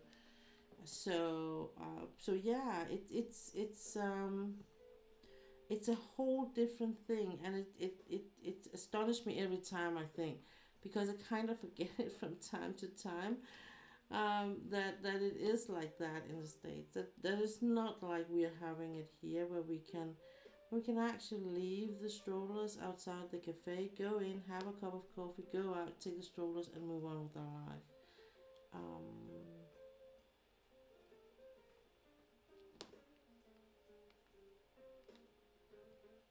and we have I saw once, we have actually in Copenhagen, they have a place where you can go and do yoga, and you can have your baby with you, and it will be, you can place it outside in a yard and be there the whole time, and you can have your baby along with you, and so if it should wake, you will be able to reach it. So, and it's like a thing you can do as a new, for instance, if you're a first time mom, or it's a really new thing, and you need also to network, and meet other moms, knowing that it's the whole giving birth, and be like a constant um, um, what you say, object for attention, and like a feeding machine. That's what I hear when I hear from new moms, that they sometimes I feel like all they are, it's just changing diapers and giving food, so they're just a milking machine. That's it. um and I'm like, oh god, happy I don't have to be a part of that. That I don't think I'm missing out on, I would say. Like I say, if I'm gonna say anything, I feel like I'm missing out of in comparison, in the whole pregnancy thing or baby thing. It's the whole pregnancy thing, the 9 month. That's probably what I'm like. The whole thing about feeling life and all that, you know. But it's not gonna be this life. Maybe next life. Maybe next life.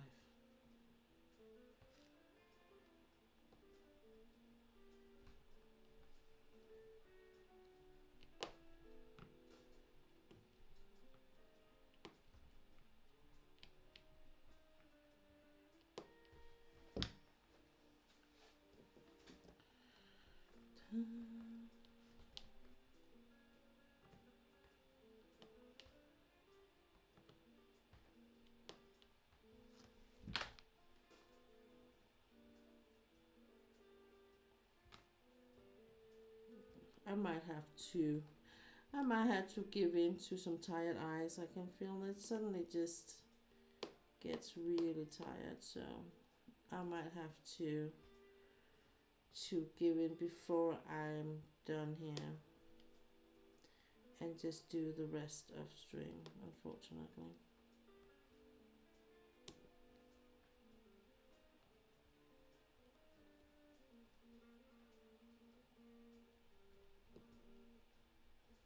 I think I'm gonna give this some love and attention here Saturday, and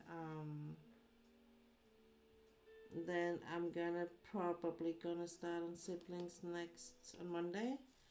Um, and then I think you will see this again next stream, because I think I'm gonna take it a notch down with my pace and be like, okay, I'm done with the big one, and that's okay. I'm gonna go on with the next Anne Stokes, because it's all kitted up and just kind of waiting for me, and this one is not going anywhere.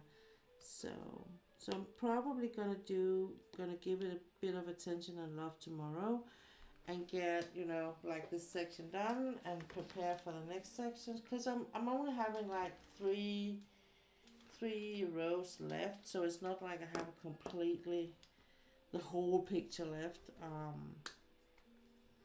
So we'll see.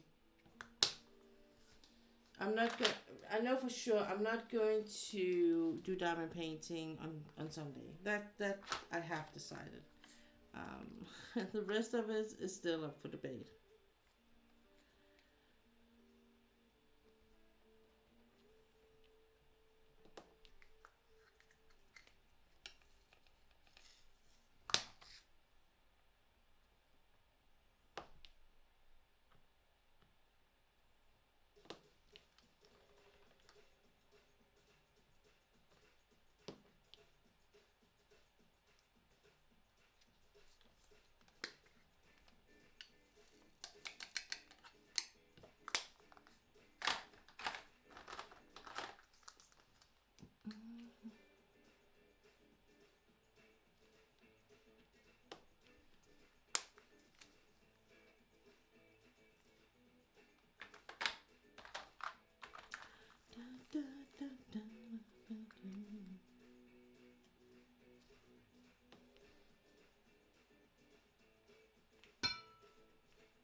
That's what happened.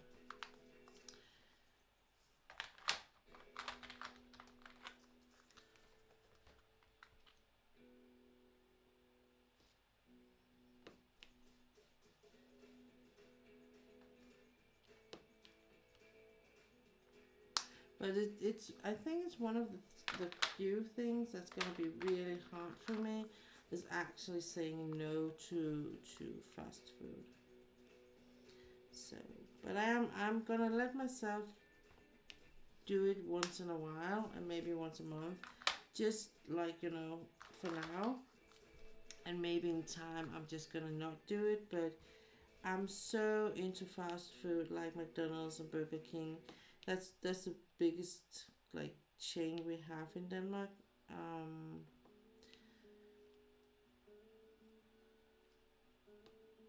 and it's like, yeah, it's a thing for me anyway. And I'm not addicted per se. Like I could say no today, oh Wednesday this week, but it's something I can have a regular craving for. And it's not like I'm not craving for chocolate or candy or anything, but McDonald's food or Burger King food I actually can have a craving for. So, so knowing that, I will allow me every now and then to just have some and let it get out of my system. Oh man. And not to feel bad about it. I think that's the next thing, not to feel bad about it. Just to be like, well, it is what it is. We're just gonna enjoy it while it lasts.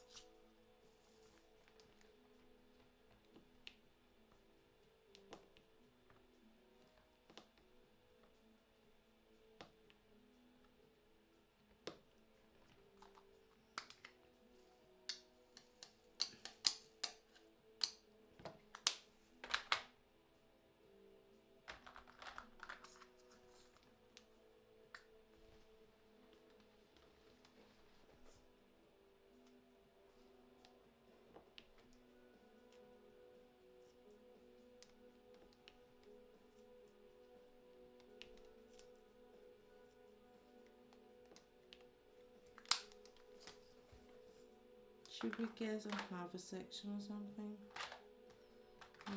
Maybe. Maybe. Yeah.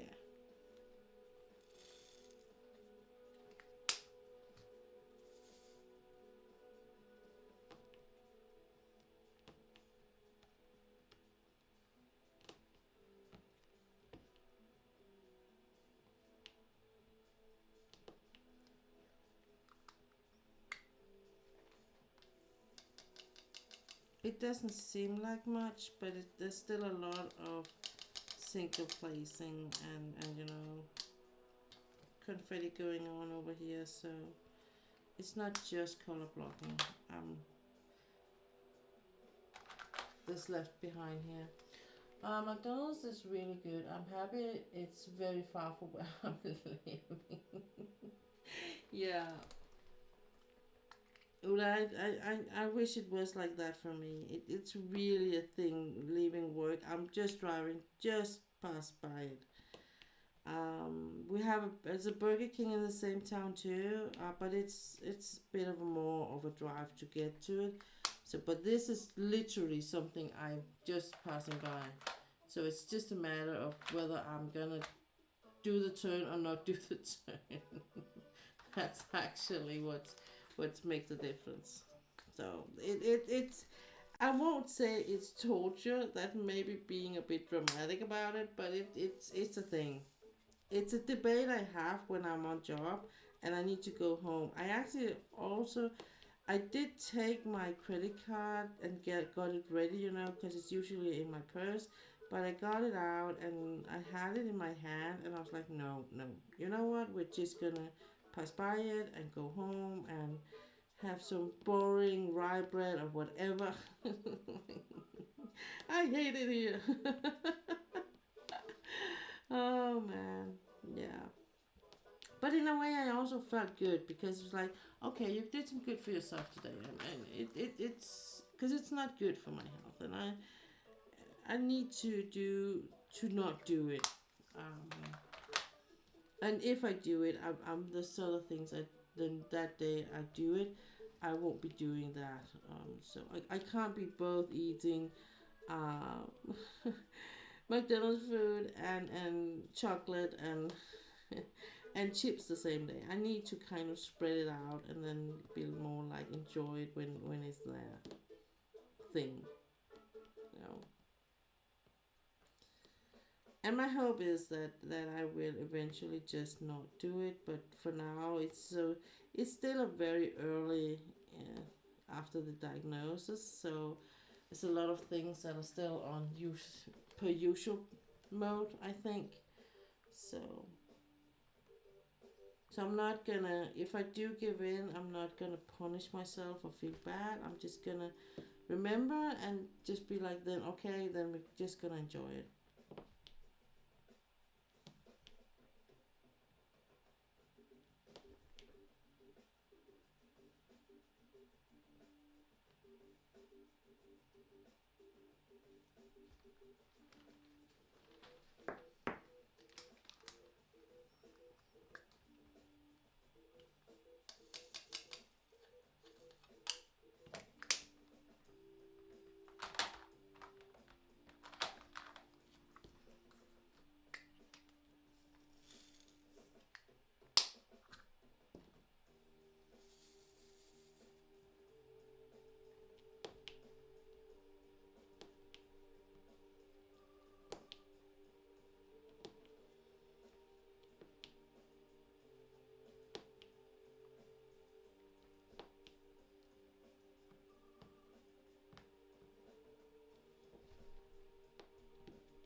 Dun, dun, dun.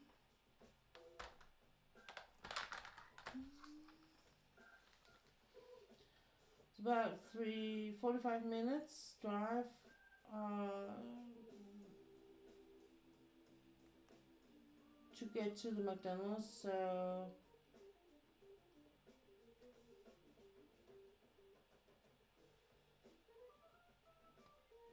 oh, so you wish it would be closer, because you love McDonald's food too. Yeah, yeah, yeah. I don't know. I would say, because it's not. I don't have it in. It's not like in the town where we live, and I think that's a good thing, because that would make it even worse for me. So we have a local pizzeria, and they make some really good ones. So we tend to do that instead of McDonald's food. But it's just that it's not that easy to eat a pizza on your way home.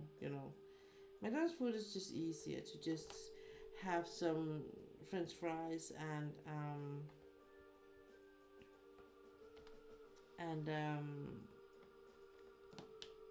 and a couple of cheeseburgers, and that's it. Then just move on. It is easier, in my opinion. It is, in my world, it's easier. The pizza is actually a bit more healthy, and it tastes really good, but it's a bit more messy to eat that. I can't eat a pizza in my on my way home in the car. I wish I could, but I can't. And we don't have the whole slice culture. It's either you buy a whole pizza or you don't buy a pizza.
think I'm gonna try and do the areas where there's most drills, and then see where how much I have left then, and see if I can actually do a finish here today on this one. If I'm pushing it a bit.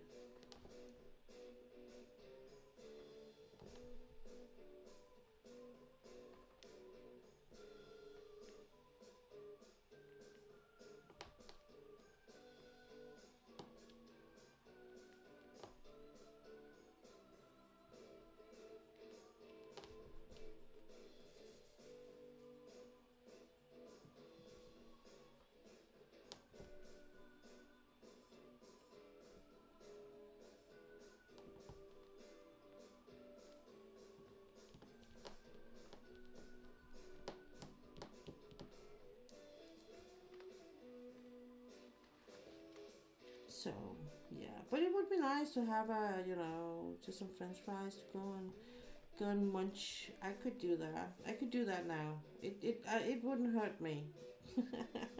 It would be all right. So in that sense, it's a good thing that we still live in a part of the countryside, even though it's a bit expensive countryside, but it is a countryside. Um, so it takes at least 30 minutes, 20 to 30 minutes to go to the closest, the nearest McDonald's. And they are not like open 24/7. They're only, I think that in in the same city as I work, I think the close 2 a.m. or something in the weekends, just to satisfy the whole crowd that is out and about in the night time.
Let's see. Oh, I don't think.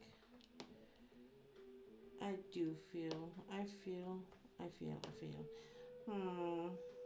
I might have to give it in. Just gonna finish this color. Just this color. Just one more color. Just one more color. Like just one more chapter.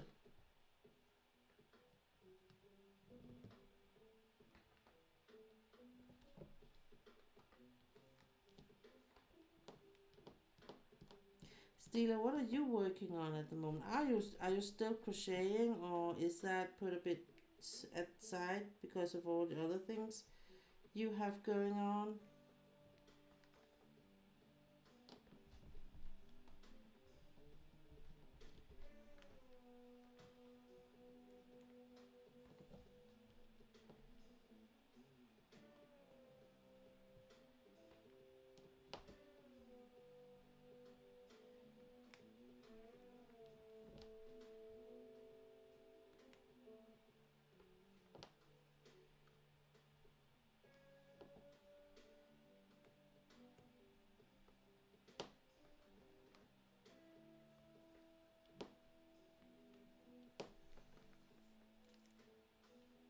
It is really tempting just to push through, you know? It's actually really tempting.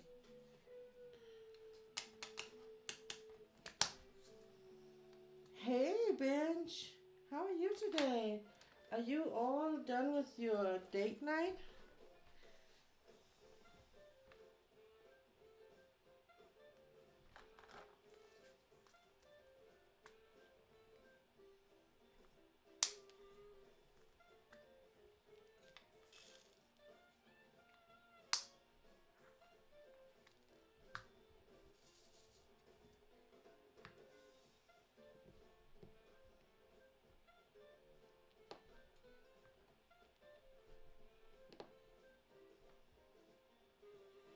Yeah, it was cozy. Fell asleep on the sofa for most of it.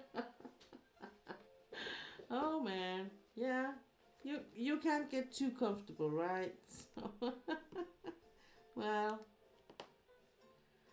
as long as you had a good night, a good evening, that is the most important thing. Enjoyed yourself.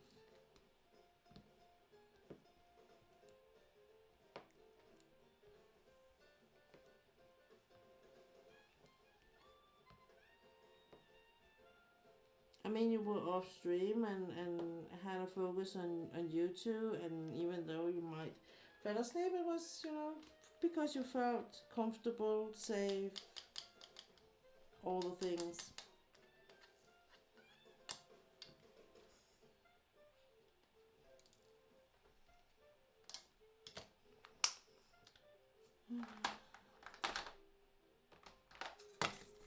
You know what? I'm gonna keep working now. Bench is here. He's gonna keep me up as he usual per usual do. When he stops by late, he will, as usual, just keep me here just for a couple more minutes. Today, I'm just gonna utilize that and keep going.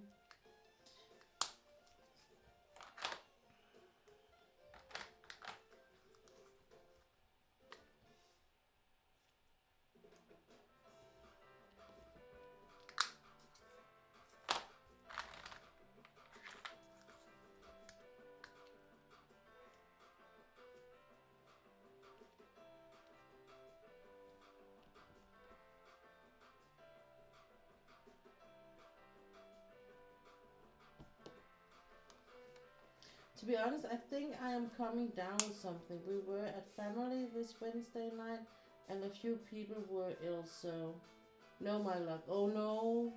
Oh, please, please, please keep it at your side of the pond. Please, please. I'm not really feeling like up to being coming down with anything at the moment.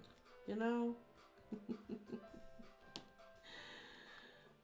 And knowing my luck, I will get it whenever. Sometimes it feels like I can get a bug by hearing it from others having it. That's how I feel sometimes. That makes me feel some kind of way.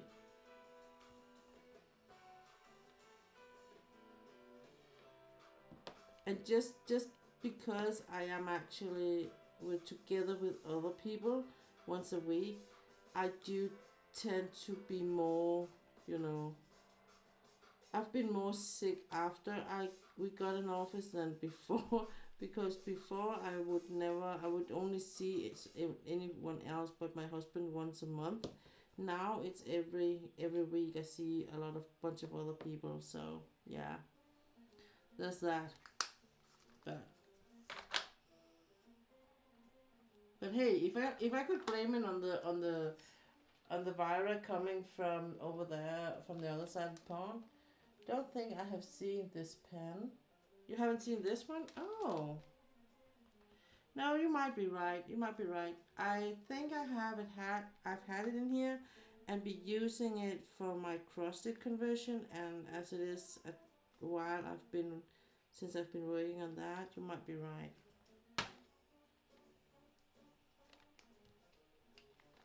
But I actually thought it was quite suitable for this kit here with the girl and the whole spring vibe and so. I bought it last year.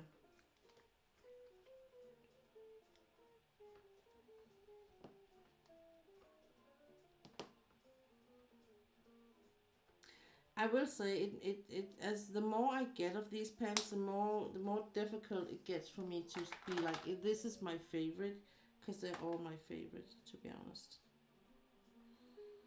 So, and I'm just like with the McDonald's food. When I have them, I just enjoy I have them because it's gonna go a while before I get new ones.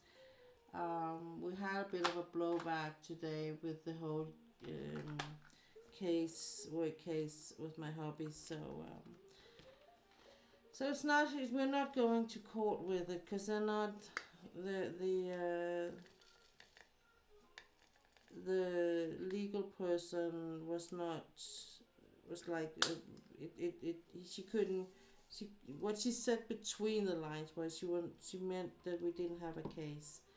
um I think that the problem is that she's not good enough to her job.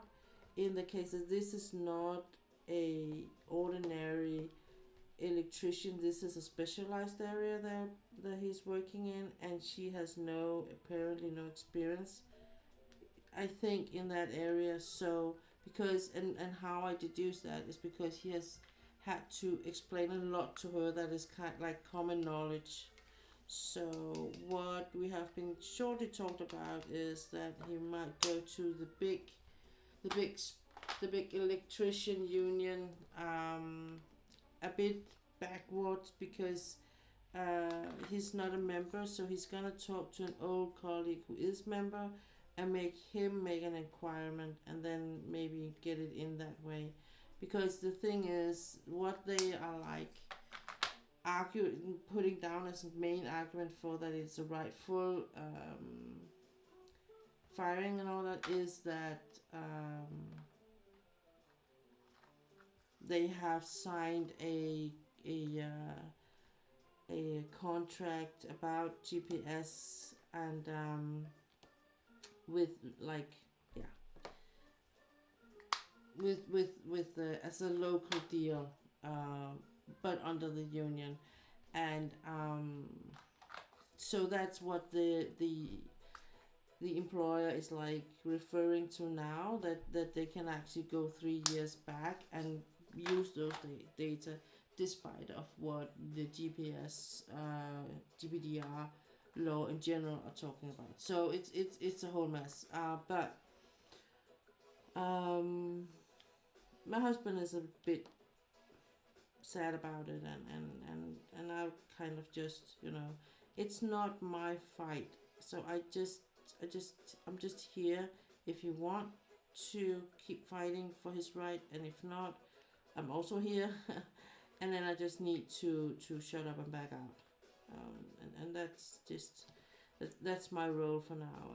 And it's just, I hate watching injustice. I want him to get his rights.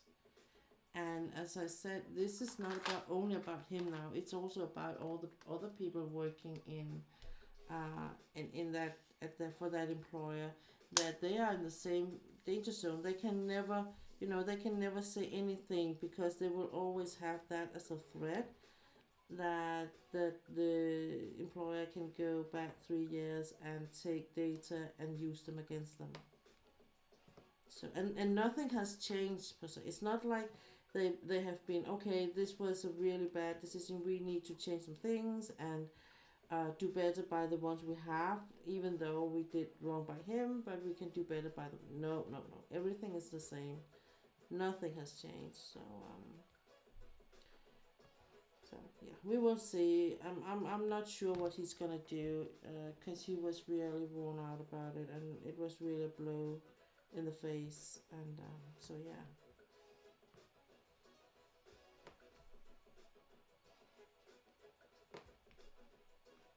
I'm for sure, and with, if any of this is gonna end up him not fighting because he don't want, I'm gonna make a post on LinkedIn and other social media about this, because I actually think this can't be, it can't be right.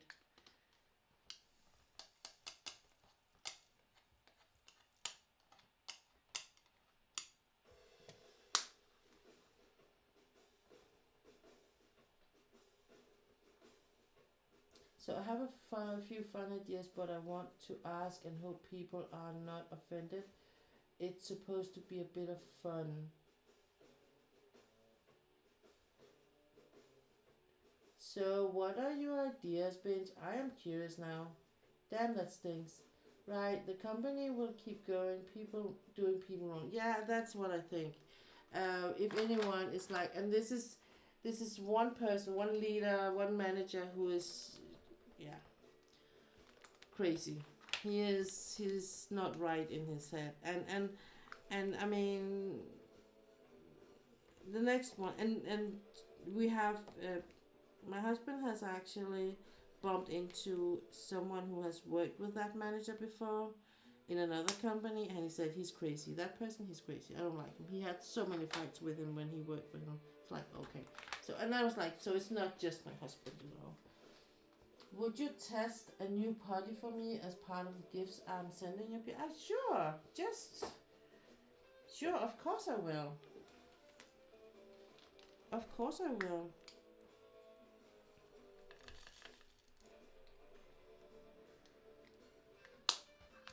Just send us as much as you want. I will test all you want me to test, and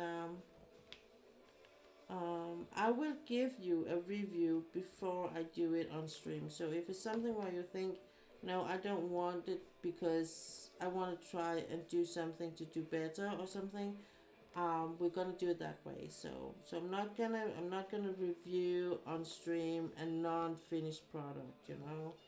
So for sure I'm gonna test it and see how it works, and what works for me and what not works for me. Absolutely, always.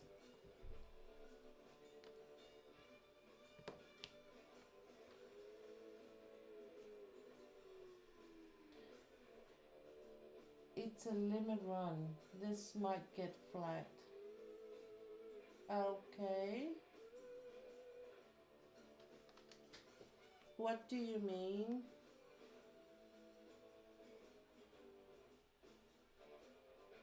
Oh, no, it's okay.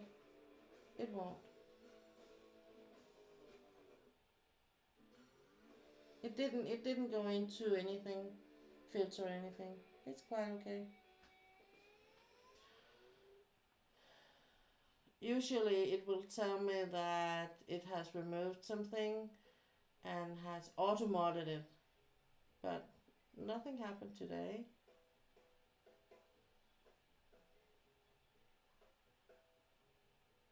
It's to me it's not always like makes sense what it automod and what it does not automod. It made sense in the beginning when Stila was talking about her hooks, um, crochet hooks, but because she wrote it in a way that it could be misunderstood. But so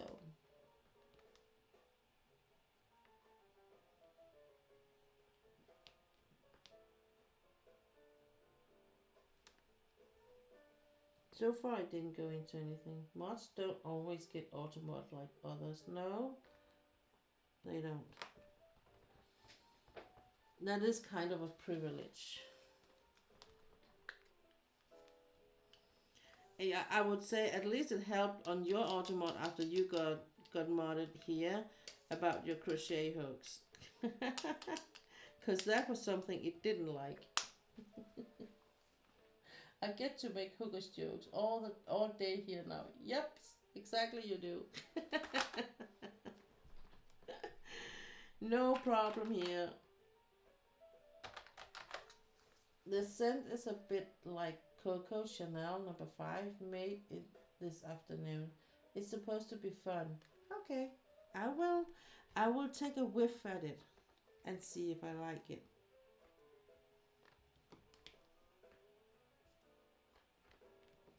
Well, it's like I have a scent called unicorn fart. I mean, how does a unicorn fart smell like? So I was like, well, yeah, maybe it smells like that.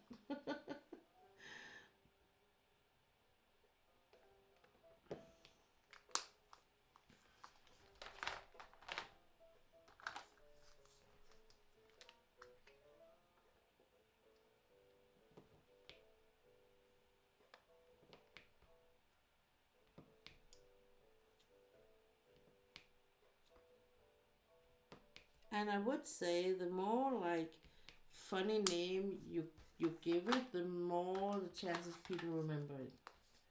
You know, like the unicorn fart.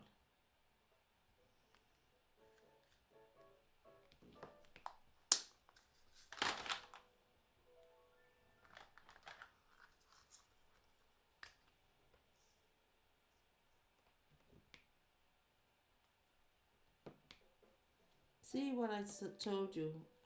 Just because Bench is here, I'm just gonna. I can stay up a bit longer and have a chat, and then be done with this line here.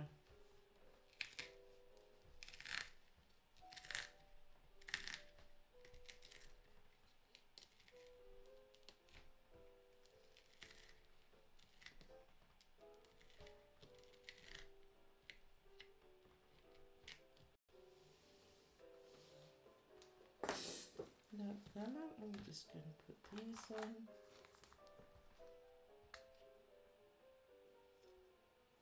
So we're just gonna fill these out. I'm not gonna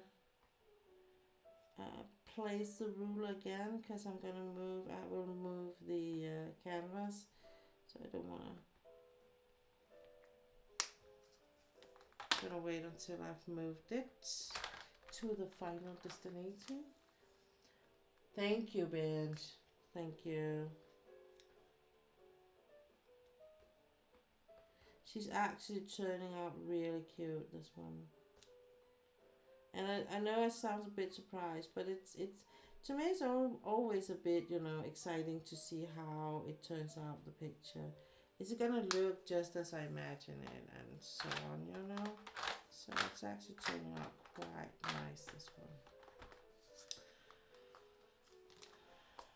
I showed to my stepson. He was in here. He asked because I had nothing on my light pad in my living room. So he was like, "Oh, what are you working on?" I was like, "I'm not working on anything. It's empty, honey." He was like, "Oh, but so I said, but I finished my dragon."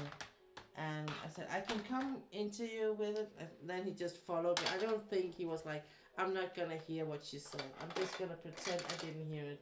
So he followed. I did some painting last night on stream and a few this morning. Oh, yeah, I saw that you were up late night last night. Did it go good? Because it's like I ended a bit early and because I was really tired and but then I saw this, I think it was when I was up even 1 a.m. or 2 a.m. that you were like posting that you were having this night stream. So did it go good?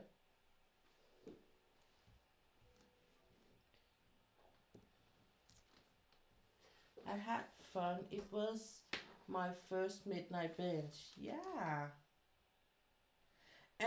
And I mean, at the end of the day, the most important thing when we do these streams, no matter where at what time of the day we do it, the most important thing is that we're having fun.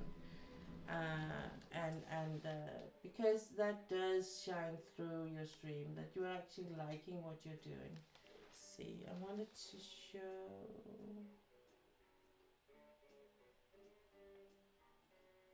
A bit. So you can see as much as you can. Loosen this. Okay, so let's see. What are we gonna do? Like this. Like this. So this is what this is how far I am, and here is just, it's just, you can see just the sleeve from the dress, and here the color of, here's the color from the dress. So she's so she's so this I'm a good, I don't have that much left. So as you can see, it's just actually only the dress down here I'm on. So when I'm finished, I'm gonna work on these last two here, and then I'm gonna have two and a half row left, and I'll be done. So in that sense, it can be like when I get streaming Thursday, I might even be done with it, because this down here is pure color blocking. I can see there's a little bit of in between, but it's not as much as it's been up here. This has actually been a lot more than I thought it would be, but it looks amazing. I think it makes so much sense, and the same is going to be a bit more confetti over here with the sleeves and all that. But as soon as we get down here, there will be more section with more color blocking in, so it's probably gonna be a bit more quicker to do. So the way I do it is like here I did the large part first, and then the second one is smaller. And when I get down here, I'm gonna do it the opposite way. So I'm gonna do the large part first, and then no, it's not the opposite way because I'm doing the large part first. So it's just in the other side. So, and what it is to me is because if I do the large part first, it's like the worst part, and then I would have the small part left. So I think if I'm gonna do, just to illustrate how much I have left, so it's gonna be, no, it's gonna be 3 rows when I'm done. About that, about 3 rows. When I'm done with that, so that's quite okay. That I can deal with, and that means that next week it's gonna be a finish at some point.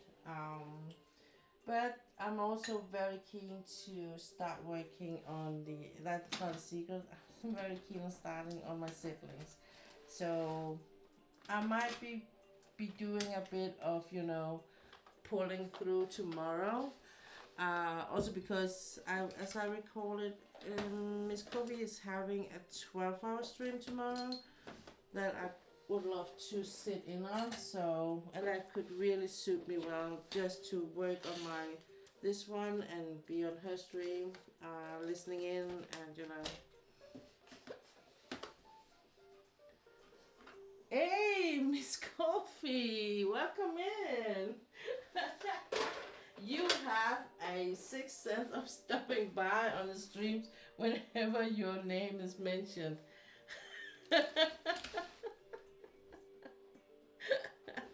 It's a bit scary. I'm not gonna lie. It's a bit scary. Just saying. Just saying. Anybody said my name?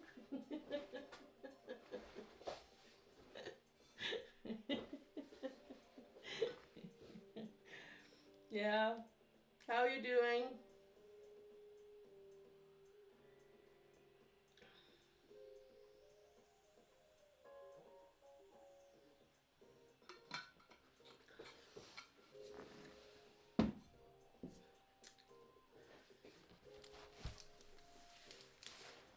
I literally just popped in and heard my name. Yeah, yeah, yeah, yeah. Yeah, yeah. If you say so. If you say so.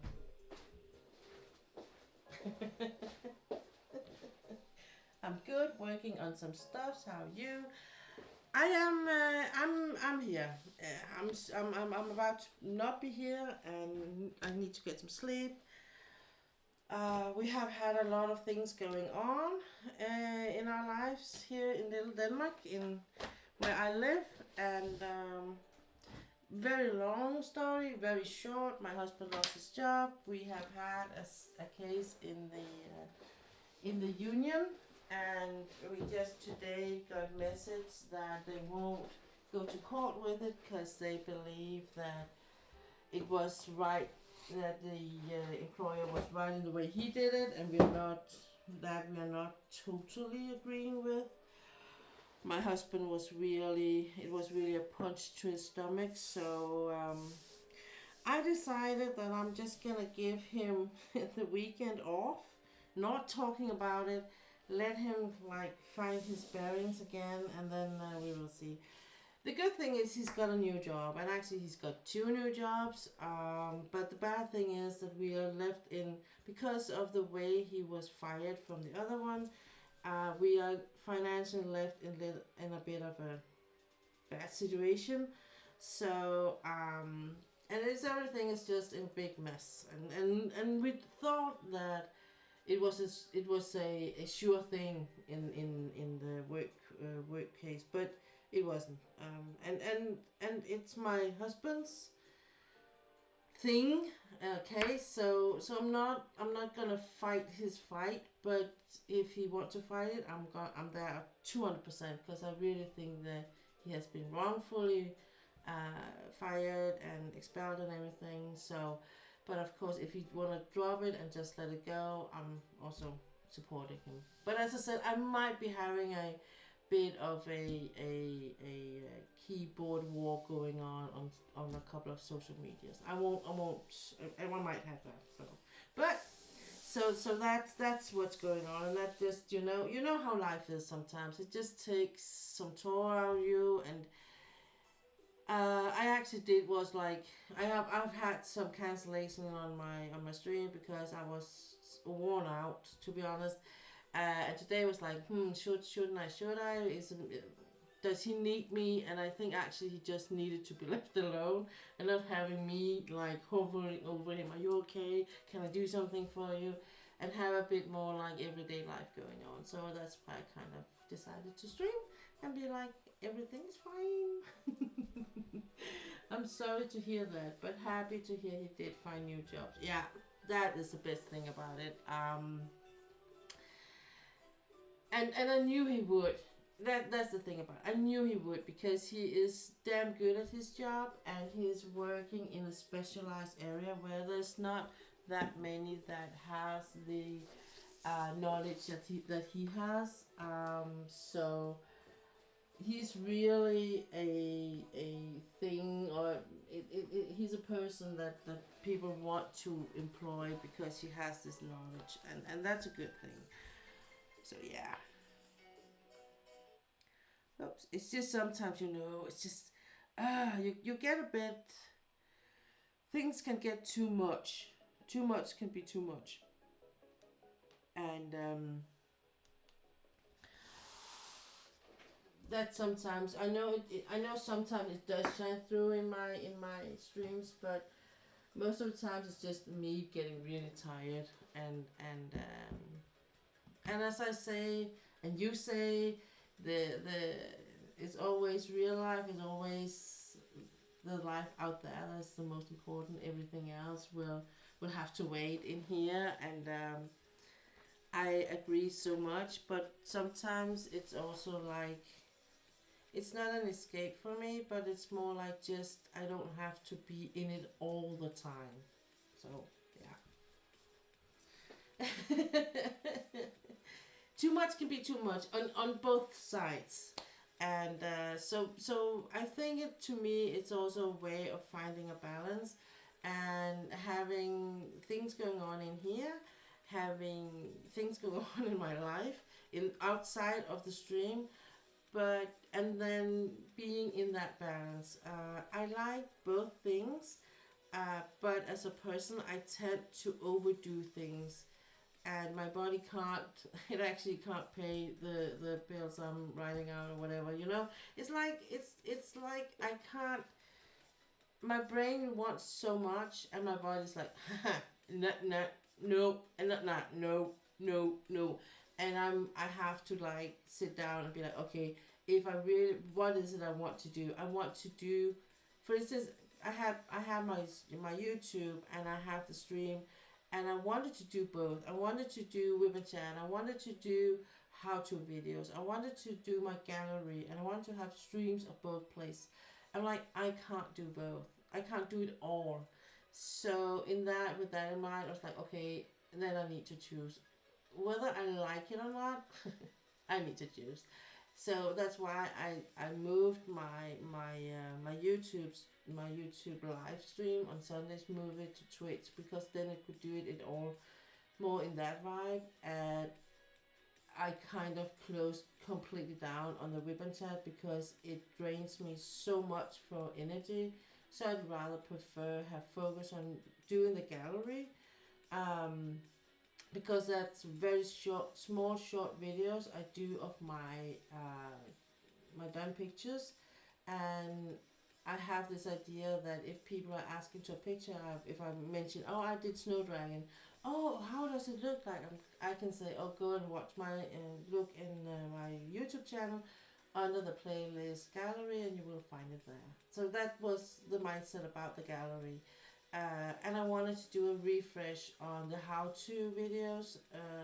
I think I call it tips and tricks for my Danish followers. So because I've been on this diamond painting craft journey for 3 years, I think now. So that's why I'm like, okay, I need to redo a refresh because I learned a lot on the way.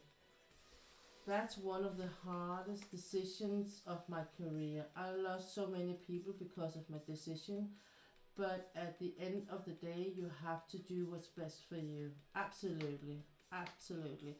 And I think, to be honest, that the people you surround yourself with um, would be those that do understand where you're coming from when you do make these choices. The people that leave you are the people that you won't have benefit anything from anyway. Um, that's the ones that are gonna give you grief anyway. Um, so so you will be better off them not being part of your tribe or vibe. I think that's how I see it anyway. So yeah. And to be honest, Miss Coffee, I would say sometimes I'm really happy that I'm just a really teeny tiny part of the whole crafting community stream thing. Because what you are going through sometimes, I'm like, I'm happy I don't have that kind of of comments, and I'm not sure I would be able to handle that very well. The very few I've had was more than enough for me. So having that kind of things to deal with, I'm not sure I would be still streaming or doing YouTube or anything. I think I would might as well just given up. So I'm really happy that I have my small, really happy-go-lucky community here, and we can just sit and vibe and everybody just be. That I really like. So okay, very long end of my stream. I should have been closing down 40 minutes ago. I have to go to bed. I of course have an early appointment with my horse tomorrow. So, but I do appreciate all of you that have stopped by and be a part of it today and yesterday, and will come back Sunday. Um, this is also a space for me where I can just be me, and I appreciate that a lot. I appreciate the support you give me by being here, and you're so welcome, Stila. And that is that means a lot to me. So thank you, and take care out there. And Miss Coffee, I will see you tomorrow, Saturday for sure. Um, and I know what I'm gonna do. I'm gonna diamond paint. I want to finish my picture or do it as close to a finish I can. We will. I'm back on Sunday. Um, Thanks for the company, diamond gals and pals. Yeah, binge. We will be talking more. I hope to see you soon again. I'll be back Sunday, 3 p.m. my time. And remember, from 3 to 4, it will be in Danish. You are all welcome to stop by. Just know that you might not understand what I'm saying. Thank you, Miss Coffee. I will try to rest. I will try. And then, of course, from 4 o'clock, it's all back to normal. And I hope to see you there, the rest of the gang. Take care. Stay safe out there. Bye. And we're going to find this one.